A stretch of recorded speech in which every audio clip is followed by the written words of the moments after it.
اور اخلاص کو جانتا بھی نہیں.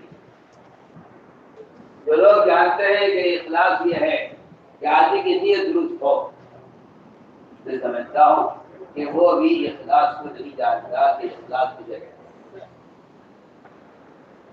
عمل کا اخلاص یہ نہیں ہے کہ آدمی کی آپ میں نیت درست ہو. عمل کا اخلاص یہ نہیں ہے کہ عمل کرنے والی کی نیت درست ہو.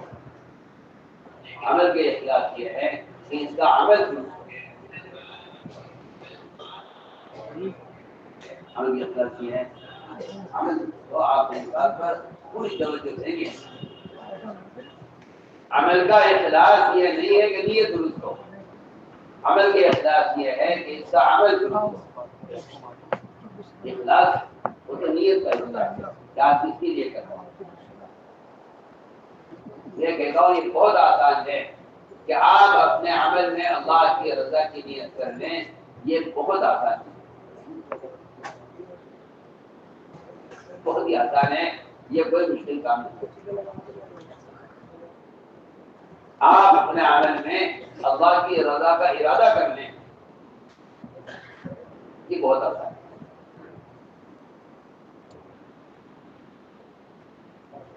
لوگ یہ سمجھتے ہیں کہ عمل میں اللہ کی رضا کا جذبہ یہ عمل کا اخلاص ہے. میں آپ سے کہنا چاہتا ہوں یہ عمل کا اخلاص نہیں ہے، یہ آپ کی نیت کا اخلاص ہے.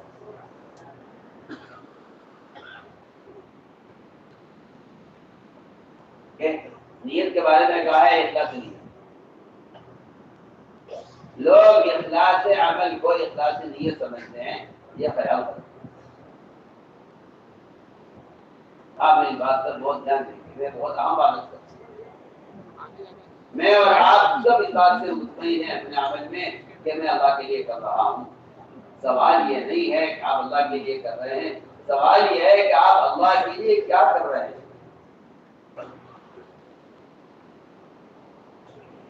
اللہ کے لیے کیا کر رہے ہیں. اگر آپ کی نیت اچھی ہے جب بھی آپ کا عمل مردود ہو جائے گا، کیونکہ آپ کے پاس نیت کا اخلاص ہے، عمل کا اخلاص ہے. آپ میری بات پر پوری توجہ دیں. میں بہت بنیادی بات کرتا ہوں. آپ کے پاس نیت کا اخلاص ہے. تو میری بات آپ یاد رکھنا، نیت کا اخلاص گناہ سے روکنے کے لیے کافی نہیں ہے جب تک عمل کا اخلاص نہ ہو. جب تک عمل کا اخلاص. آپ اس بات پر بہت دھیان دیں گے. میں بہت بنیادی بات کرتا ہوں. لوگوں نے نیت کو عمل کا اخلاص سمجھا ہوا. اس لیے عام طور سے مسلمان عمل کے اخلاص سے غافل ہے. عام طور سے غافل. لوگ عمل کی اخلاص سے کوئی فرقان بھاری بالکل غافل. ایک آدمی نماز پڑھنے کے باوجود اگر اس سے گناہ ہو رہا ہے تو اس کے پاس عمل کا اخلاص نہیں ہے، اگر کہ وہ اپنی نیت مخلص بھی نہ ہو. ٹھیک ہے، میں دو چیزیں بیان کرنا چاہتا ہوں. ایک نیت کا اخلاص، ایک عمل کا اخلاص. نیت کا اخلاص الگ چیز ہے، عمل کا اخلاص بالکل الگ چیز ہے. لوگوں نے نیت کو عمل کے اخلاص بدل سمجھا ہوا ہے کہ میرے عمل کے اخلاص کی نیت نہیں. آپ میری بات کو تھوڑا سا توجہ دیں گے تو بات بہت کام کی، بہت ضروری ہے جو میں کہہ رہا ہوں. لوگ صرف اپنی نیت کو درست کر لیتے ہیں اور نیت کی درستگی عمل کی قبولیت کے لیے اور اجر کے ملنے کے لیے کافی نہیں ہے. سوال اس کا نہیں ہے کہ آپ اللہ کے لیے کر رہے ہیں، سوال اس کا بھی ہے کہ آپ اللہ کے لیے کیا کر رہے ہیں. آپ اللہ کے لیے کیا کر رہے ہیں.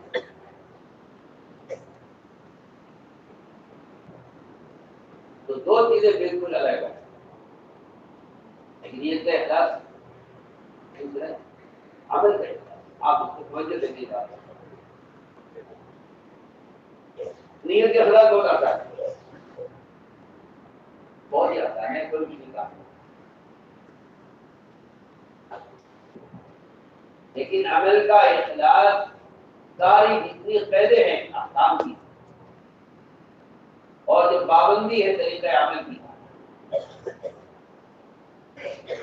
آپ کیا کرو نماز کا خشوع, نماز میں صفت احسان, اللہ بھلے کیوں نماز پڑھنا, نماز کا منکر سے روکنا,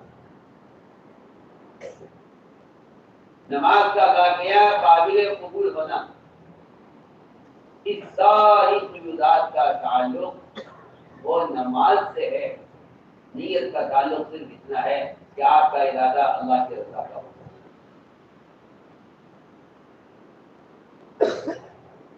اگر آپ اللہ کے رضا کی نیت سے عمل غلط کر رہے ہیں, آپ کی نیت میں کتنا بھی اخلاص ہو, آپ کا عمل مردود ہو جائے گا. عمل کی قبولیت کے لیے جو شخص نیت کے اخلاص کی ہے وہ شخص عمل کی اخلاص کی ہے. یہ میں کہنا چاہوں جو شخص نیت کے اخلاص کی ہے وہ شخص عمل کی اخلاص کی ہے. میں آپ سے عرض کرتا ہوں احکام تو اپنی جگہ ہیں. خود کلمہ لا الہ الا اللہ, اس کلمہ لا الہ الا اللہ کے زبان سے کہنے میں بھی دونوں چیزیں, ایک نیت کا اخلاص, ایک نیت کا اخلاص, اور ایک خود کلمہ لا الہ الا اللہ کا اخلاص. آپ میری بات پر توجہ.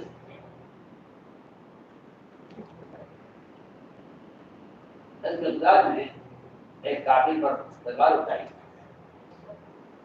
اس نے کہا کہ بتایا جائے,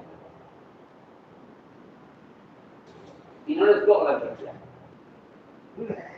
یہاں سوال نیت کا ہے, یہاں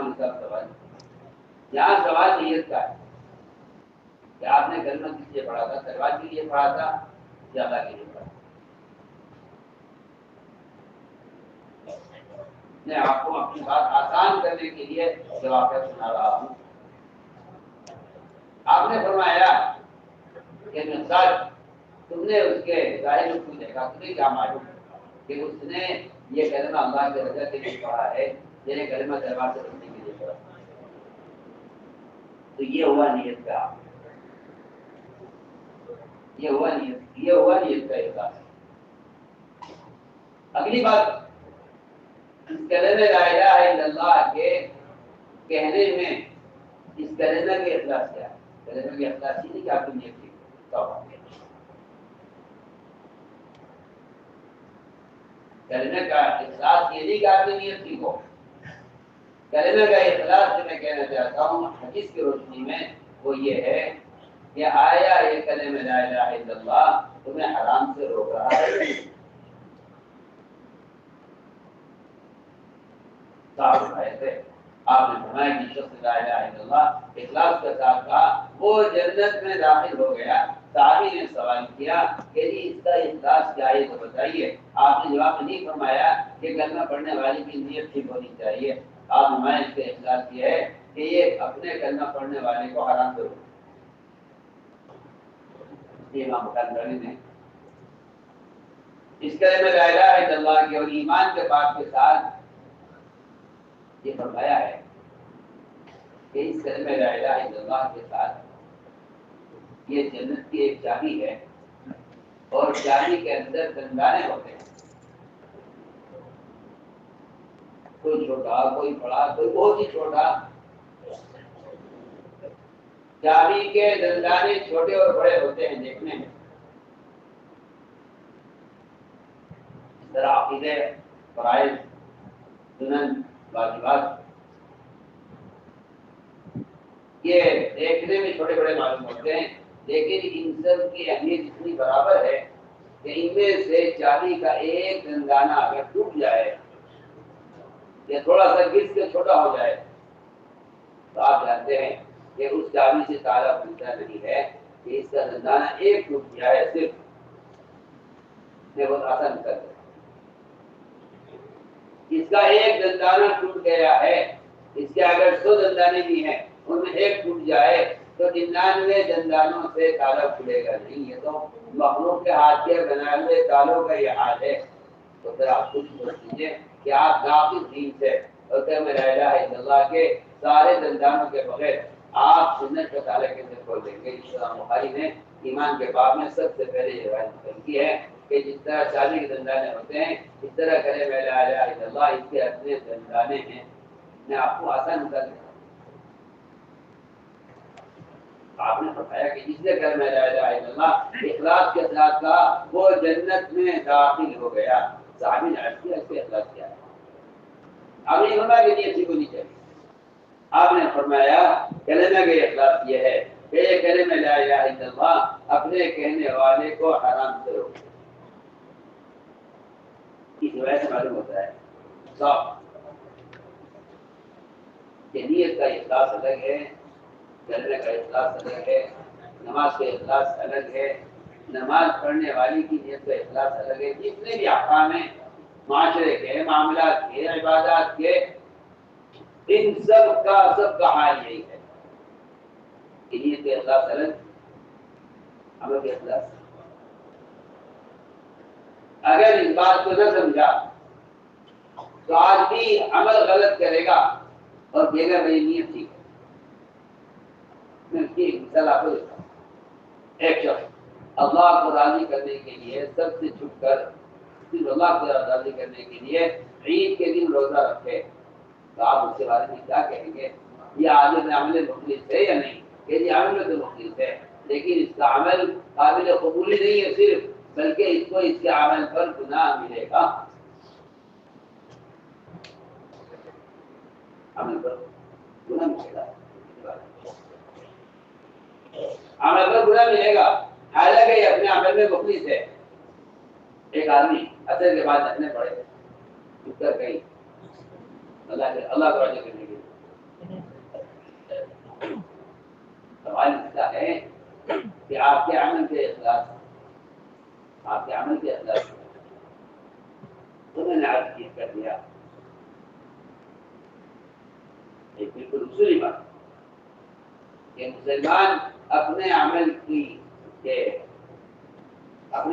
اخلاص سے اور اپنے عمل کے کمال سے مسلمان اس لیے غافل ہو گیا ہے کہ اس نے کبھی بات کو سوچا ہی نہیں کہ میرے عمل کا اخلاص نیت کا ٹھیک ہونا ہے یا میرے عمل کے اخلاص عمل کا ٹھیک ہونا ہے۔ یہ ایک اصولی بات ہے۔ تو بات صاف یہ ہے، صاف بات یہ ہے کہ عمل کی قبولیت کے لیے نیت کا درست ہونا کافی ہے۔ عمل کی قبولیت کے لیے اس عمل کا درست ہونا شرط ہے۔ تو میں کہ ہر عمل کا حال یہ ہے کہ اس عمل کا اخلاص روکے گا ہمیں حرام سے، صرف نیت کا درست ہونا حرام سے بچنے کے لیے کافی نہیں ہے، اس عمل کا اخلاص وہ ہمیں حرام سے بچائے گا۔ تو میں نے عرض کیا کہ اللہ کے خزانوں سے براہ راست فائدے اٹھانے کے لیے سب سے بنیادی عمل وہ نماز کا دیا گیا ہے۔ اس لیے قرآن نے سب سے پہلے فاتحہ میں استعانت کو عبادت سے جوڑا ہے، استعانت کو جوڑا ہے عبادت سے، استعانت کو اسباب سے نہیں جوڑا، استعانت کو عبادت سے جوڑا ہے، استعانت کو عبادت سے جوڑا ہے، استعانت کو عبادت سے جوڑا ہے۔ ایاک نعبد و ایاک نستعین، اے اللہ ہم جس طرح تیرے غیر کی عبادت کا تصور نہیں کر سکتے اس طرح ہم تیرے غیر سے استعانت کا بھی تصور نہیں کر سکتے۔ اس طرح تو خالص ہے اور ثنا ہے عبادت کا حقدار، اسی طرح تو خالص ہے اور حقدار ہے استعانت کا، اسے یقین سے مدد لی جائے تو یہ مسئلہ ہے.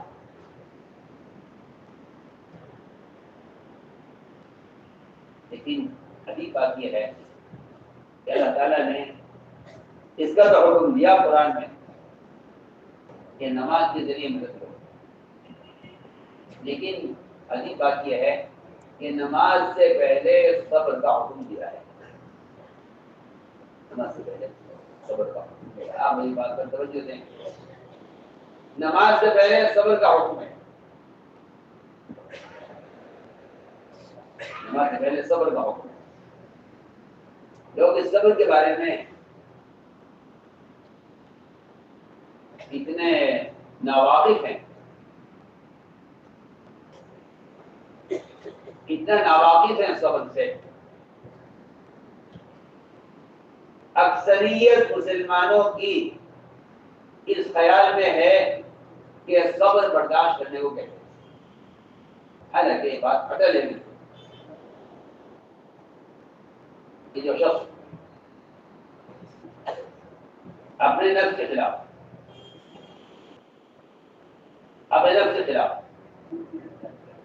اور جو شخص فرائض کو ادا کرنے میں اور جو شخص اپنے آپ کو سنتوں میں اپنے نفس کو مجبور کرنے میں کامیاب نہیں ہوگا، اللہ کی قسم ایسا مسلمان کفر کے مقابلے میں چل نہیں سکتا. آپ توجہ دیں گے میری بات کی طرف. صبر کا مطلب یہ نہیں ہوتا کہ آپ برداشت کرتے رہیں اور آپ کا صبر کرنا یہ مدد لے آئے گا. تو پہلی بات ہے کہ صبر کے 3 مرحلے ہیں. صبر کے 3 مرحلے ہیں. صبر کے 3 مرحلے ہیں. اپنے نفس کو حرام سے بچانے کا صبر، اپنے نفس کو فرائض پر اور سنت عادات پر مجبور کرنا. میں آپ سے قسم کھا کر کہتا ہوں، میں آپ سے قسم کھا کر کہتا ہوں کہ اگر کوئی مسلمان کسی سنت عادت کو اس پر چھوڑ دے کہ اگر اس کا دل چاہے تو اس پر عمل کرے، فرائض نہیں. اگر کوئی مسلمان اپنے نفس کو اس کا اختیار دے دے کہ اگر تو چاہے تو اس سنت پر عمل کر لے، تو ایسے شخص نے اپنے نفس کو آزاد کر دیا ہے. آزاد کر دیا. میں کہنا چاہتا ہوں کہ جس طرح ایک مسلمان کا شراب سے بچنے، دنیا سے بچنے پر اپنے نفس کو مجبور کیا، اپنے نفس کو مجبور کرنا پڑے گا، اور جس طرح ایک مسلمان کو فریضے کے ادا کرنے پر اپنے نفس کو مجبور کرنا پڑے گا، بالکل اس کے برابر ایک مسلمان کو سنت پر عمل کرنے کے لیے اپنے نفس کو مجبور کرنا پڑے گا. علماء نے لکھا ہے کہ یہ صبر کا پہلا مرحلہ ہے. اس صبر کا پہلا مرحلہ اپنے نفس کو حرام سے رجم اور مجبور کرنا، اپنے نفس کو فرائض اور سنتوں کے ادا کرنے پر مجبور کرنا. سنا اگلی بات میں اس کے بعد تیسرا مرحلہ ہے صبر کا. وہ صبر کا مرحلہ یہ ہے جس صبر کو اللہ نے قرآن میں انبیاء اور صحابہ کے ساتھ بیان کیا. اس صبر کو قرآن نے انبیاء اور صحابہ کے ساتھ بیان کیا ہے. فرمایا کہ یہ آخری مرحلہ ہے صبر کا. اس میں آدمی اپنے دین پر چمتا ہے کفر کے مقابلے میں. عرض کیا کہ صبر اللہ تعالیٰ صبر کو پہلے لائے، صبر کو پہلے لائے نماز سے پہلے.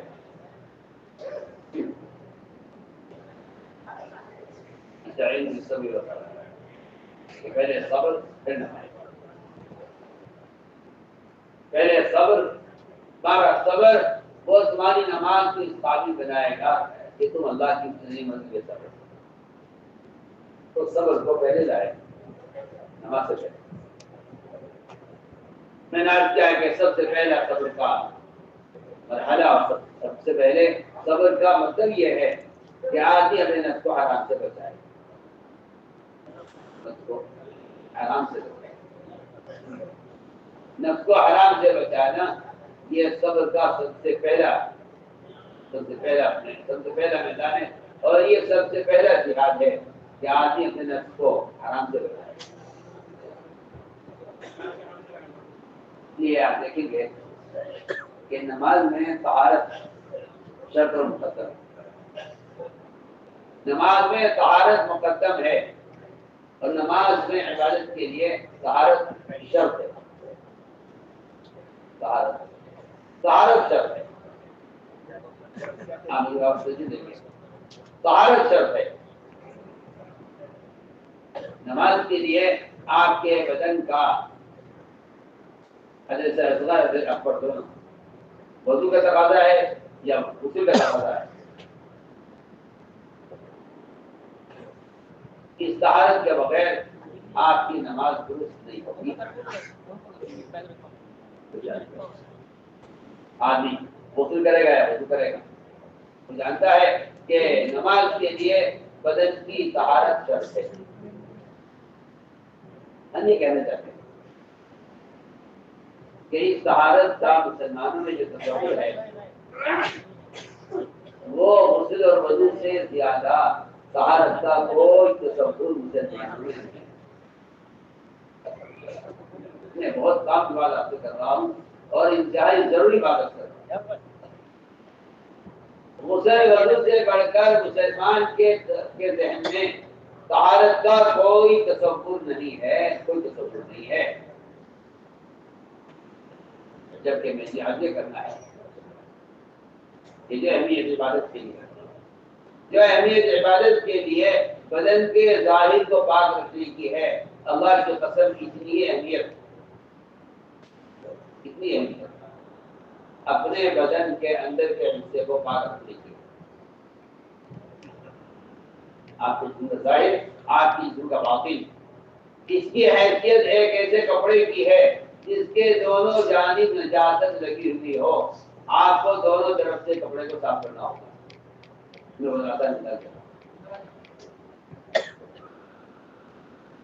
اہمیت بدن کے ظاہر کو پاک کرنے کی ہے نجاست سے عبادت ادا کرنے کے لیے۔ میں کہنا چاہتا ہوں یہ اہمیت بدن کے اندر کے خون کو پاک رکھنے کی ہے، دودھ سے اور غبن سے اور حرام چیزوں کے استعمال سے۔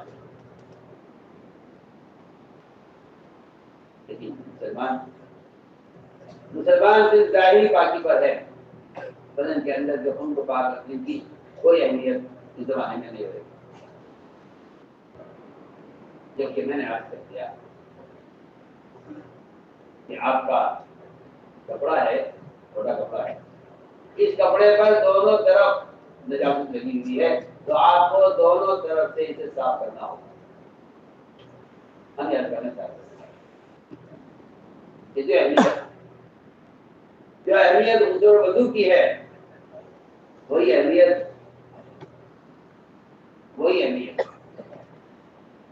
بدن کے خون کو عبادت کے لیے پاک رکھنے کی ہے۔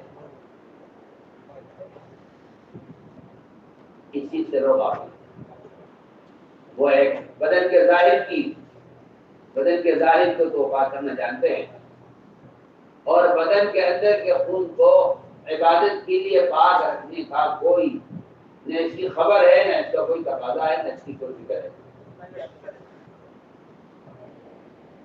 جی ہاں، لیکن آپ اور کر لیجیے قرآن میں کہ آپ کو سارے نیک اعمال، انبیاء ہوں یا عوام، نبی ہو یا امت، دونوں کے لیے حکم یہ ہے کہ آپ اپنے خون کو حرام سے پاک رکھیے نیک اعمال کرنے کے لیے۔ یا رسول کل مستجبات، تمام انبیاء کا حکم ہے کہ اپنی غذا کو حرام سے پاک رکھیے، اپنی غذا کو حرام سے پاک رکھیے۔ ہم سب بھائی کرتے تھے کہ لوگ لقمے کو معمولی سمجھتے ہیں، حالانکہ لقمہ سمندر ہے، خیالات اس کے مٹی ہے۔ مخمل سمندر ہے، خیالات اس کے موتی ہیں. میں آپ سے ایک سوال کر رہا ہوں اس درمیان، اگر آپ ناپاک پانی سے وضو کر لیں تو آپ کی طہارت کا کیا ہوگا؟ وضو کی شکل تو بن جائے گی، وضو کی شکل بن جائے گی. ناپاک پانی سے آپ وضو کر لیں، آپ ناپاک پانی سے وضو کر لیں، آپ کے وضو کی شکل بن جائے گی، لیکن آپ کی نماز نہیں ہوگی، یہ پانی ناپاک ہے.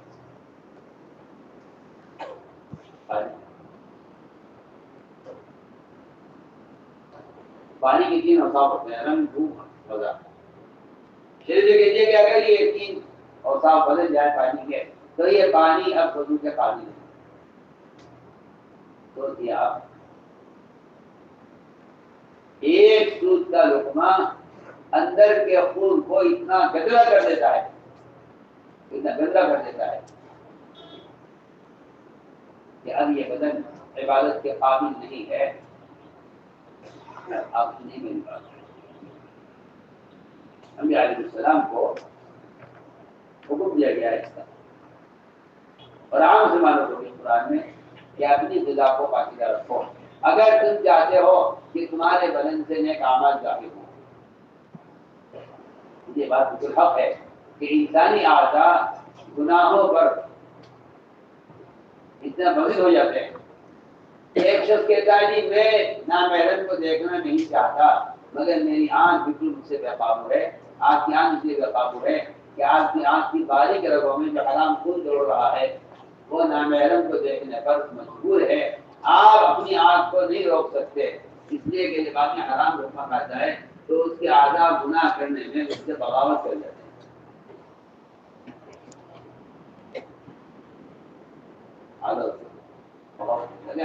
آپ نہ چاہنے کے باوجود آپ کے ہاتھ، آپ کی نگاہ، آپ کی شرمگاہ، یہ سب آپ سے بے قابو ہوں گے، کیونکہ ان کے اندر جو خون دوڑ رہا ہے وہ خون حرام کا دوڑ رہا ہے. یہ نادا کو حرام پر مجبور کر دے گا. آپ دینا چاہتے ہو، آپ نہیں چاہیں گے، آپ نہیں چاہیں گے ایسا ہو، مگر آپ کا خون مجبور کرے گا آپ کو اتنا پر، آپ کے اعلیٰ بغاوت کر دیں گے. اس لیے آپ وہ کریں گے. قرآن اور حدیث میں بات واضح ملتی ہے بالکل کہ آدمی کو چاہیے کہ اپنے خون کو پاک رکھے حرام مال سے، اپنے خون کو پاک رکھے حرام مال سے. جس طرح عبادت کے لیے اپنے بدن کے ظاہر کو پاک رکھنا چاہتا ہے، اس کو چاہیے کہ یہ عبادت کے لیے اپنے بدن کے باطن کو بھی پاک رکھے.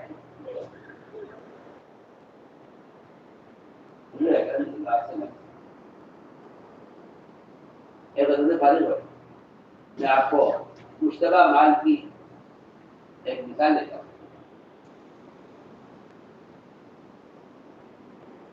مشتبہ مال کی مثال دیتا ہوں، اور دو مثالیں ایڈ کروں گا سیرت سے،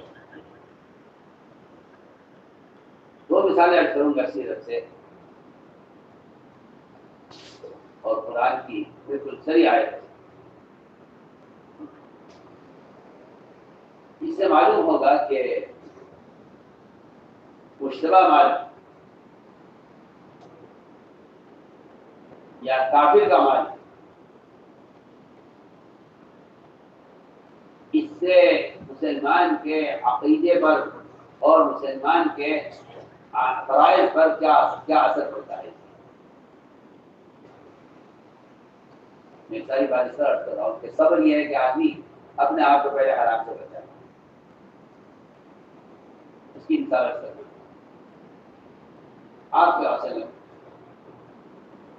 غزوے فارغ ہو رہے، آپ کے چہرے پر بھوک کے بڑے صاف آثار تھے اور بھوک کی وجہ آپ کا چہرہ بہت سجایا ہوا تھا. تو ایک انصاری عورت نے آپ کے چہرے کو دیکھ کر یہ کہا کہ مجھے آپ کے چہرے میں فاقہ صاف نظر آ رہا ہے، میرا دل چاہتا ہے کہ آپ میری دعوت قبول کریں اور میں آپ کے لیے کھانے کا انتظام کروں. آپ نے اس انصاری عورت کی دعوت کو قبول کر دیا. جگہ کا مزاج یہ تھا، کیونکہ کسی کے کھانے کی دعوت کو رد کر دینا کسی کے کھانے کی دعوت کو رد کر دینا تکبر کا تقاضا ہے. آپ سوچیں مجھے، کسی کے کھانے کی دعوت کو رد کر دینا جب یہ تکبر کا تقاضا ہے تو دین کی دعوت کو رد کر دینا کتنا بڑا تکبر ہوگا. دھیان میں ایک بات کیا کہ اگر مجھے قرائے غمیم جو مدینہ منورہ سے بہت دور ہے، اگر مجھے وہاں بلایا کسی نے کھانے پر تو میں اس کی دعوت کو قبول کروں گا.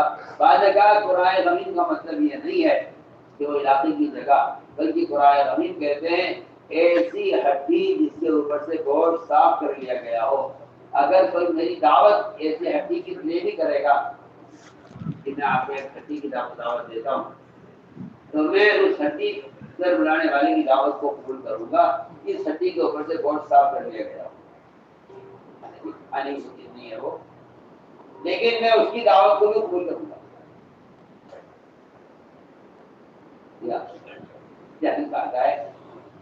حدیث میں آتا ہے کہ بدترین ولیمہ وہ ولیمہ ہے جس میں مالداروں کو بلایا جائے اور ان کی خوشامد کی جائے آنے کے لیے، اور وہ غربا جو شوق سے آتے ان کو نظر انداز کر دیا جائے. ایسا ولیمہ بدترین ولیمہ ہے. میں آپ کو درمیان میں مثال کر رہا ہوں. دعوت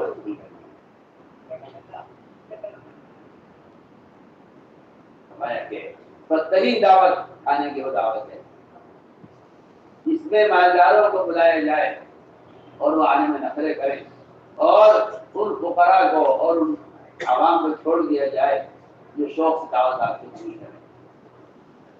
فرمایا ایسا بدترین ولیمہ آپ سے سوال یہ تھی کہ آپ نے فرمایا کہ اگر کوئی مجھے دعوت دے گا تو میں اس کی دعوت کو قبول کروں گا. آپ میں اس عورت کی دعوت کو آپ نے قبول کر دیا، اس عورت کی دعوت کو آپ نے قبول کیا اور اس نے اپنے ذاتی حلال پیسے سے اس عورت نے اپنی پڑوسن سے بکری خریدی، اس کو خود ذبح کیا، اس کا گوشت بنایا اور آپ کے لیے گوشت خود پکایا. اور گوشت جب تیار ہو گیا اور نرم گوشت تھا تو اس بکری کا دس جس کا گوشت آپ کو پسند تھا نرم گوشت آپ نے پیش کیا. آپ نے اس کا ایک لقمہ لے کر منہ میں رکھا. وہ لقمہ آپ کے منہ میں جا کر اتنا سخت ہو گیا کہ نہ آپ اس کو چبا سکے نہ آپ اس کو حلق سے نیچے اتار سکے. آپ نے کچھ دیر کوشش کی پر لقمہ کو باہر نکالا اور عورت سے پوچھا کہ تم یہ بکری کہاں سے لائی ہو جب تم نے گوشت بنایا ہے؟ یہ گوشت نہ پہلنا میرے حلق سے اتر سکتا ہے نہ میں اس کو چبا سکتا ہوں، اس کی کہاں سے آیا ہے؟ تو اپنے حلال پیسے سے آپ کے لیے خریدا ہے. خریدار یہ کہتا ہے، اس زمانے کا خریدار یہ کہتا ہے کہ مجھے کیا معلوم کہ کون آدمی کیا بیچ رہا ہے، میں نے تو حلال پیسے سے خریدا ہے. اب یہ بات بول دیتے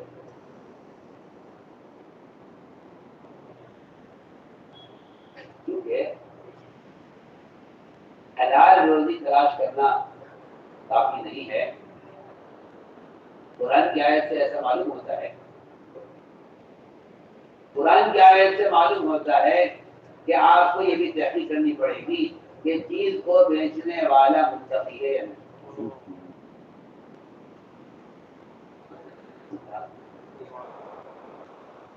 چیز تو بالکل پاکیزہ ہے، حلال گوشت ہے،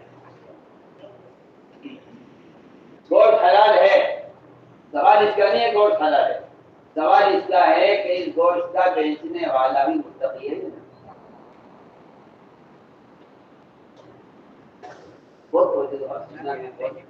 کام کی بات آپ سے سارے کام جن کو اللہ تعالیٰ نے ایمان والوں کی جماعت کہا ہے. قرآن کسی کو ایمان والا کہہ دے تو اس سے کمال ایمانی مراد ہوتا ہے. میرا آپ کے زمانے کا ایمان نہیں ہے جس کے فرق سے اڑا دیے ہیں بیچارے پڑھے لکھوں نے اور یہ کہہ کر ختم کر دی ساری حدیثیں کہ یہ تو لائن والی جتنی روایت ہیں یہ تو سب زائد ایمان ہے. جسے ایسا زائد ایمان بنایا اس کو اللہ مجھے معاف فرمائے. جن لوگوں کو دو چار عربی کے الفاظ یاد ہو جاتے ہیں نا وہ بیچارے اس زمانے میں اتنی آسانی سے مجتہد بن جاتے ہیں کہ انہیں بیچاروں کو اجتہاد کی شرائط کی جو خبر نہیں ہے کہ اجتہاد کی شرائط کیا ہے. وہ لاعلمی کی روایتوں کو یہ کہہ کے اڑا دیتے ہیں کہ اس سے تو کمال ایمان بات ہے. تو انہوں نے اس کو، میں کیا آپ سے افسوس کی بات کروں، انہوں نے اس کو ایمان کا وہ زائد حصہ بنا دیا ہے جو ضرورت سے زائد سمجھا جاتا ہے.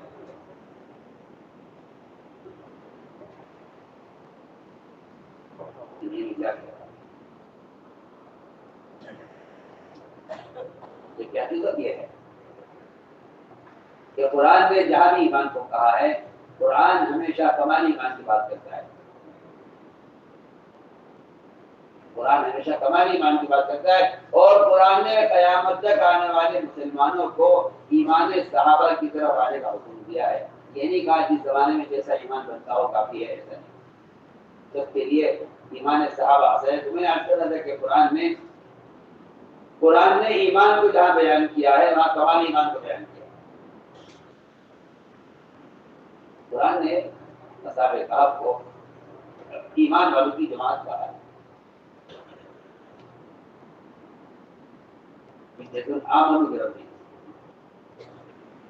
آگے فرمایا زدناہم ہدی کہ ہم نے اصحاب کہف کو رشد و ہدایت میں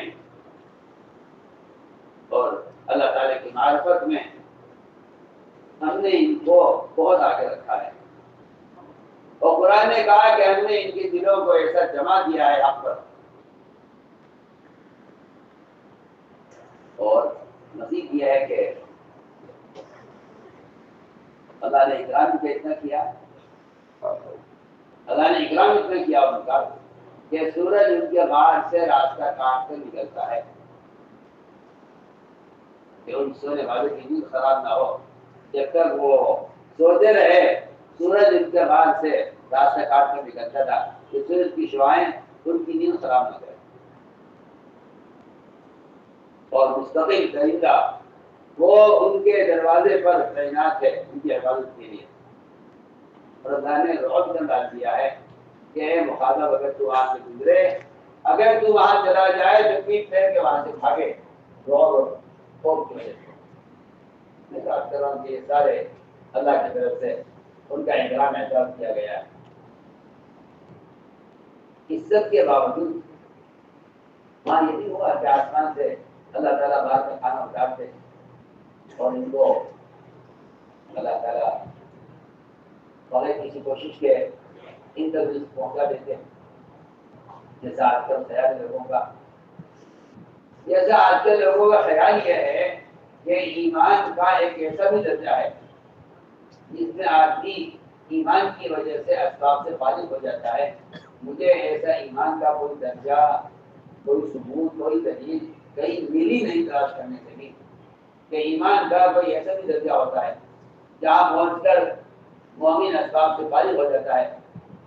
ایسا ایمان کا نہ کوئی درجہ ہے، نہ یہ ایمان کی علامت ہے، نہ یہ ایمان کا تقاضا ہے. یہ ایک خیال اور تصور ہے کہ ایسا بھی ایمان ہونا چاہیے یا ہوتا ہوگا کسی کا جو ایمان اس کو سبب سے فارغ کر دے. اگر خدا کی قسم ایسا ایمان ہوتا تو محمد صلی اللہ علیہ وسلم اور انبیاء اس کے زیادہ حقدار. محمد صلی اللہ علیہ وسلم انبیاء ایسے ایمان کے زیادہ حقدار تھے جو ایمان مومن کو سبب کے استعمال اختیار کرنے سے فارغ کر دے. مجھے ایسے ایمان کی نہ کوئی دلیل ملی ہے، نہ ایسا ایمان کا کوئی درجہ ملا ہے. اس درجے کا ایمان ہے کہ جو آج کو اسباب سے فارغ کرتے ہیں.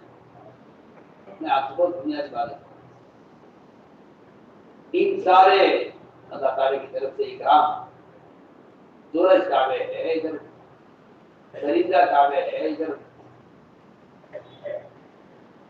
اس سب کے باوجود انہوں نے اپنے ایک آدمی کو اپنے پاس سے سب نے پیسے دے کر بھیجا اور کہا کہ جاؤ جا کر تلاش کرو، جا کر شہر میں تلاش کرو کہ سب سے زیادہ متقی آدمی کون ہے. متقی آدمی سب سے متقی تاجر کون ہے بازار میں؟ کھانا بیچنے والا۔ فَلْيَنْظُرْ أَيُّهَا أَزْكَىٰ طَعَامًا، تلاش کرنا کہ سب سے زیادہ متقی بیچنے والا کون؟ آپ کے لوگ یہ کہتے نہیں کرتے کہ جو چیز بک رہی ہے وہ کیا حلال ہے یا حرام ہے۔ بیچنے والا متقی ہو یہ تو تصور سے بھی باہر لوگوں کے،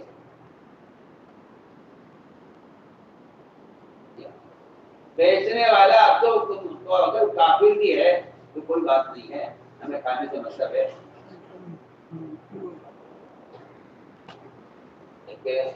صاف ہے تفسیر، فَلْيَنْظُرْ أَيُّهَا أَزْكَىٰ طَعَامًا، کہ وہ تحقیق کرے کہ بائع متقی ہو، کھانا بیچنے والا متقی ہو اور کھانا پاکیزہ ہو۔ میں نے ساری بات سے عرض کی ہے کہ انبیاء کو اور ایمان والوں کو سب سے پہلے یہ سوال ہوتا ہے کہ کھانا کہاں سے آیا؟ بات سے حضرت کے حالات سے روکا نہیں کرا، آدمی سے نکال کر پوچھا عورت سے، انصاری عورت سے کہ تم کھانا کہاں سے لائی؟ اس جگہ جی میں نے اپنی پڑوسن سے آپ کے لیے بکری خریدی، نہ کہ جاؤ پڑوسی کے پاس اور جا کے پوچھو کہ اس نے یہ بکری اپنے شوہر کی اجازت سے اس کی رضا سے بیچی ہے یا اس نے یہ بکری اصول بیچی ہے۔ وہ کئی جانب سے پوچھا، اس نے کہا کہ ہاں بہن بات یہ ہے کہ میرا شوہر اس کو گھر میں تھا نہیں اور میں نے اس کی قیمت جو لگائی ہے وہ قیمت کم لگا دی ہے، میں نے شوہر واپس آیا اس نے مجھ سے پوچھا بکری کہاں ہے، میں نے کہا میں نے اس قیمت سے بیچ دیا ہے، اس نے کہا تم نے غلط بیچا ہے، اس کی قیمت تو اس سے زیادہ تھی، لہذا وہ بکری جو شوہر کی رضا کے بغیر بکی ہے اس بکری کے گوشت کا رقبہ آپ کے حق سے نہیں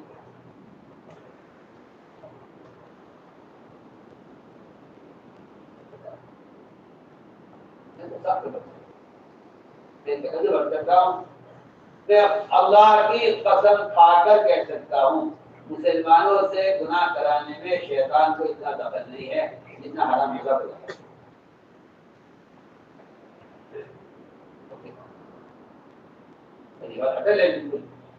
کہ مسلمان حلال روزی کے حاصل کرنے پر وہ مال خرچ نہیں کرتا جو مال یہود و نصارہ مسلمان کو حرام کھلانے پر خرچ کرتے ہیں۔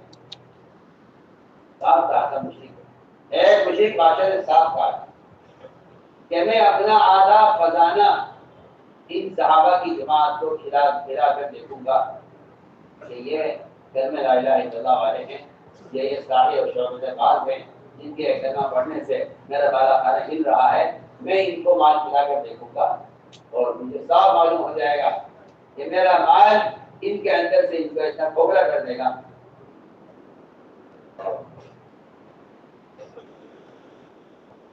میں آپ کو بہت بنیادی مثال دے رہا ہوں حالت کی،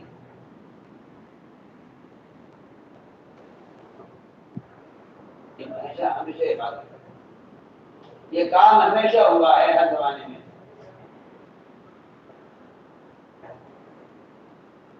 ایمان والوں کو ان کے دشمن زہر سے زیادہ انہیں حرام غذا کھلانے کی کوشش کرتے ہیں، کیونکہ زہر دے کر تو مار دیں گے، اس کو فائدہ نہیں ہے، وہ تو انہیں حرام غذا کھلا کر میں کیا آپ سے عرض کروں، کفر مسلمان پر اپنی لگام لگا دیتا ہے، جب اس سے حرام اتار دیتا ہے تو مسلمان لوگ کفر کی لگام لگ جاتی ہے۔ میں آپ سے بہت دور بات کرتا ہوں، مسلمان کا خیال یہ ہے کہ استغفار کرنے سے حرام کھانے کا گناہ معاف ہو جائے گا۔ سوال گناہوں کی معافی کا نہیں ہے، سوال تو ان کی پاکی کا ہے۔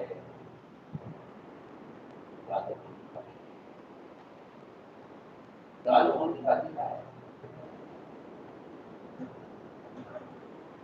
کہ انسان کا بدن عمل کا برتن ہے، انسان کا بدن عمل کا برتن ہے، اگر یہ گندا ہے تو اس ظرف کے اندر رکھا جانے والی ہر چیز ناپاک ہو چلی جائے گی۔ فرمایا کہ اپنے برتن کو صاف رکھو. میں نے عرض کیا کہ سوال بات کا ہے کہ آپ کے حالت سے لقمہ اترا ہے، یہ لقمہ اندر کیا کرے گا؟ آپ کو طے ہو جائے یا آپ کے بدن میں دانے نکل آئے. ڈاکٹر پہلا سوال کرتا ہے آپ نے رات کیا کھایا؟ پہلا سوال.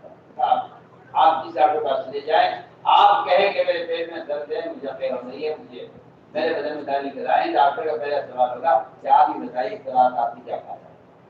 تو صاف کہہ دے گا کہ یہ چیز آپ نے غلط کھائی ہے. ایک ڈاکٹر ایک رقبے پر بدن کے ظاہری مرض کو دیکھ کر کہہ دیتا ہے آپ نے غلط چیز کھائی ہے. تو آپ کے اعضاء جب حرام کا ارادہ کرتے ہیں اور آپ کی آنکھ جب حرام کو دیکھنا چاہتی ہے تو آپ کو بھی خیال آتا ہے کہ میں نے کیا کھایا؟ کیوں نہیں خیال آتا کہ میں نے کل کیا کھایا ہے؟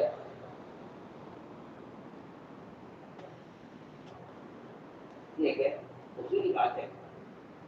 یہ آدمی ان میں تقویٰ ہوتا ہے، جس کے دل میں تقویٰ ہوتا ہے اس کا معدہ حرام کو قبول نہیں کرتا. تو اللہ نے معاف فرمائے جن کے دل میں تقویٰ ختم ہو جاتا ہے حرام انہیں ختم ہو جاتا ہے. ورنہ لا یا کوئی کام کے لا تقی، اس کا مطلب یہ روایت کیا بنتا ہے کہ آدمی غذا اتنی پاکیزہ ہو کہ جو مستقل کو بھی ہضم ہو جائے. حدیث کا ٹکڑا ہے جو میں نے عرض کیا ہے لا یا کوئی کام کے لا تقی، کہ جو آدمی تیرا کھانا کھائے وہ مستقل ہو جائے، تیری غذا اتنی حلال ہونی چاہیے. اس آدمی نے غلطی سے اپنی زکات اندھیرے میں ایک زانیہ کو دے دی اور اس مالدار نے اپنی زکات غلطی سے اندھیرے میں ایک چور کو دے دی تھی. اس آدمی نے غلطی سے اپنی زکات کی رقم اندھیرے میں ایک مالدار کو دے دی تھی. اس زکات کے مال نے ان تینوں کی اصلاح کر دی. اس نے زنا سے توبہ کر لی، اس نے چوری سے توبہ کر لی، اور اس مالدار کو جب زکات کا مال دیا گیا تو اس نے خود ہر سال زکات دینے کا فیصلہ کر لیا کہ خود زکات نہیں دیتا حالانکہ مجھے زکات دی جا رہی.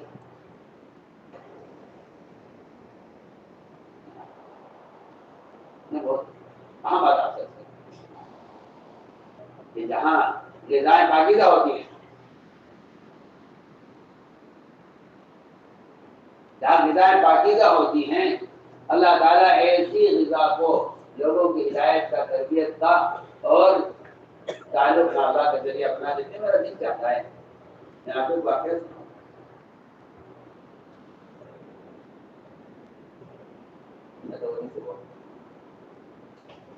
ایک مالداروں کا حال ہے، مالداروں کا حال یہ ہے کہ انہیں کافروں کی طرح اپنے مال کے بڑھانے کا تقاضا ہے. سب سے بات واضح ہے حدیث سے کہ مال کو بڑھانے کے لیے حلال کمانے والا بھی، مال کو بڑھانے کے لیے حلال کمانے والا بھی اللہ کی نظر میں اللہ تعالیٰ اس سے سخت ناراض ہے.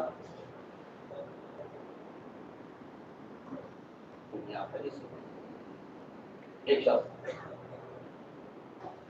حلال کماتا ہے بغیر جھوٹ کے، بغیر سود کے، بغیر غبن کے، بغیر کوئی نماز ضائع کیے ہوئے، لیکن اس حلال کمانے والے کی نیت مالدار بننے کی ہے. حدیث میں آتا ہے کہ یہ حلال کما کر بھی قیامت کا اللہ حاضر ملے گا کہ اللہ ان سے سخت ناراض ہے.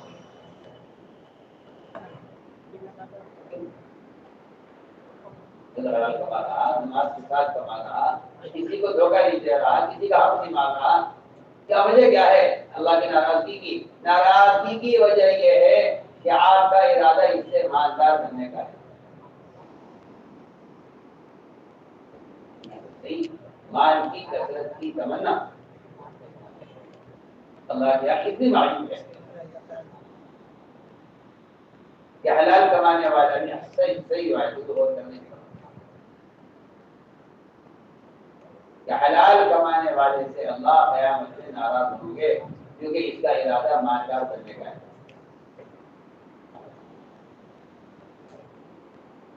اور جو شخص اس لیے کماتا ہے کہ اس کے ذریعے لوگوں سے سوال کرنے سے بچ جائے. کیونکہ میں سب کہتا ہوں کہ جتنے بھی فضائل تجارت میں کہیں کوئی ثابت نہیں کر سکتا کہ فضائل تجارت مالدار بننے کے لیے ہو کہ ثابت نہیں کر سکتا. لیکن مالدار ہونا ایک کافی نسبت ہے. اللہ دار فی الآخرہ، جس کا آخرت میں کوئی دار نہیں ہے وہ دنیا میں مالدار بننا چاہتا ہے.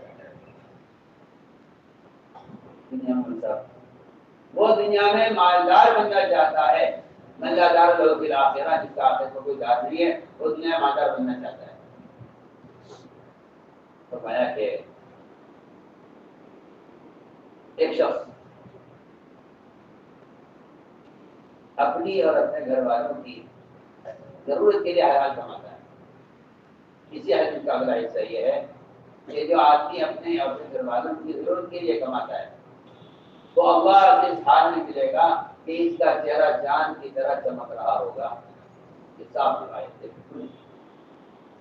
اس نے یہ نہیں فرمایا کہ جو آدمی حرام کمائے گا یا سود کھائے گا اس کا اللہ سے ناراض کر سکتے ہیں. یہ وجہ ہے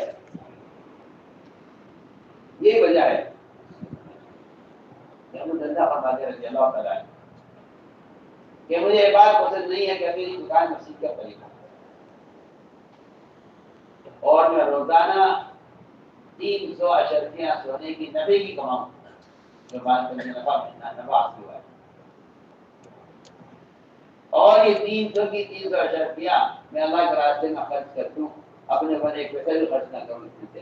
تب بھی مجھے بات پسند نہیں ہے کہ میری دکان مسجد کے قریب ہو. اب آپ دکانیں میں دیکھیں گے کہ لوگ اپنی دکانیں دور سے اٹھا کر مسجد کے قریب لے آتے ہیں.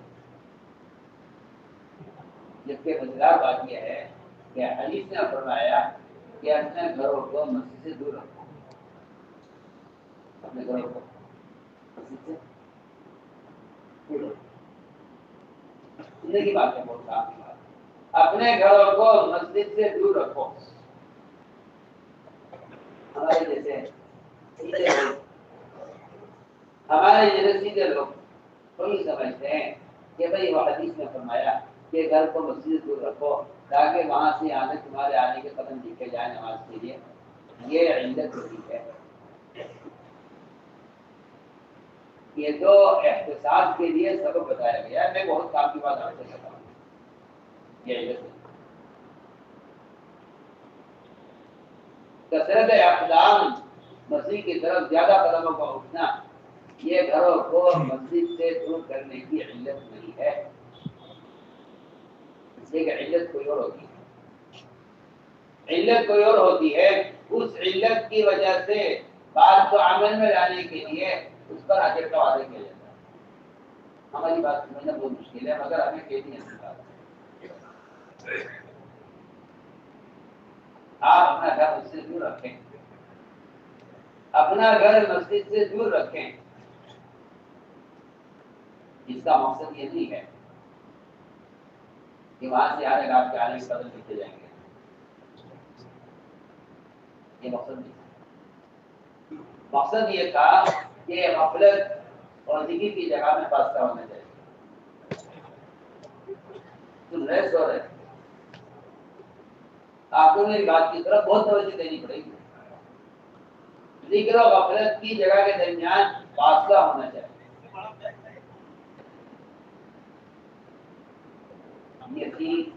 یہ تھا اصل مقصد گھروں کو مسجد سے دور بنانے کا.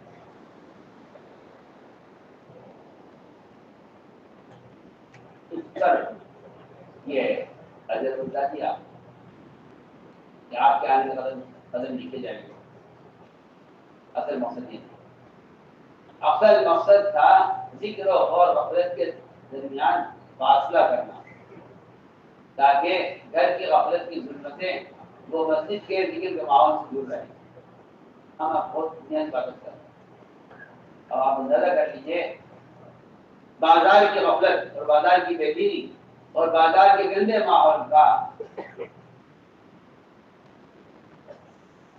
اس کا گھر کیا مقابلہ ہے. گھر میں تو گھر کے ماحول میں اتنی غفلت اور اتنی بے دینی اور اتنا فحش اور اتنا باطل نہیں گھر کے ماحول میں جتنا بازاروں میں ہے.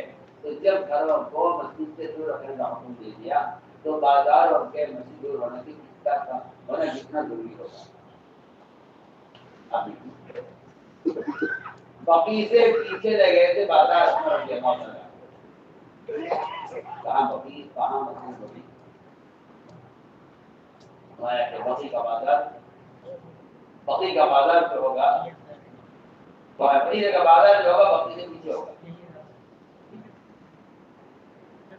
تاکہ مسجد اور بازار کے درمیان فاصلہ ہو. تو میں نے عرض کیا کہ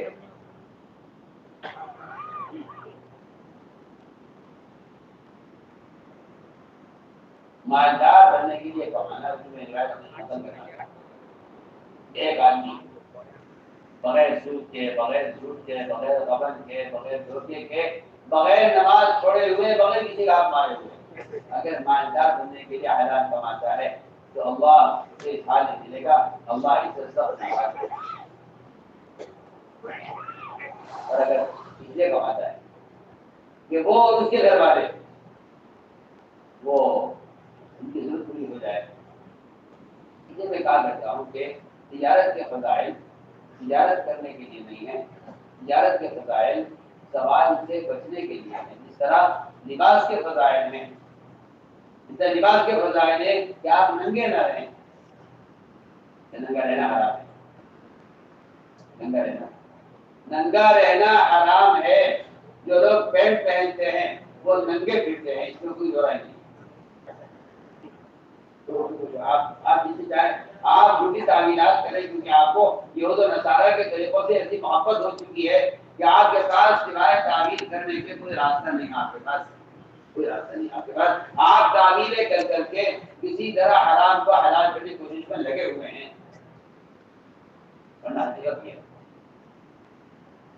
کیا حدیث کی روح سے جو لوگ تنگ لباس پہنتے ہیں اور پینٹ پہنتے ہیں اللہ کی قسم وہ ننگے کا حکم پہنے. اور یہ بات انہوں نے صاف لکھی ہے کہ جو لوگ پینٹ پہنتے ہیں اس کا حکم اور پنڈت کے لباس کا حکم دونوں کا ایک ہے.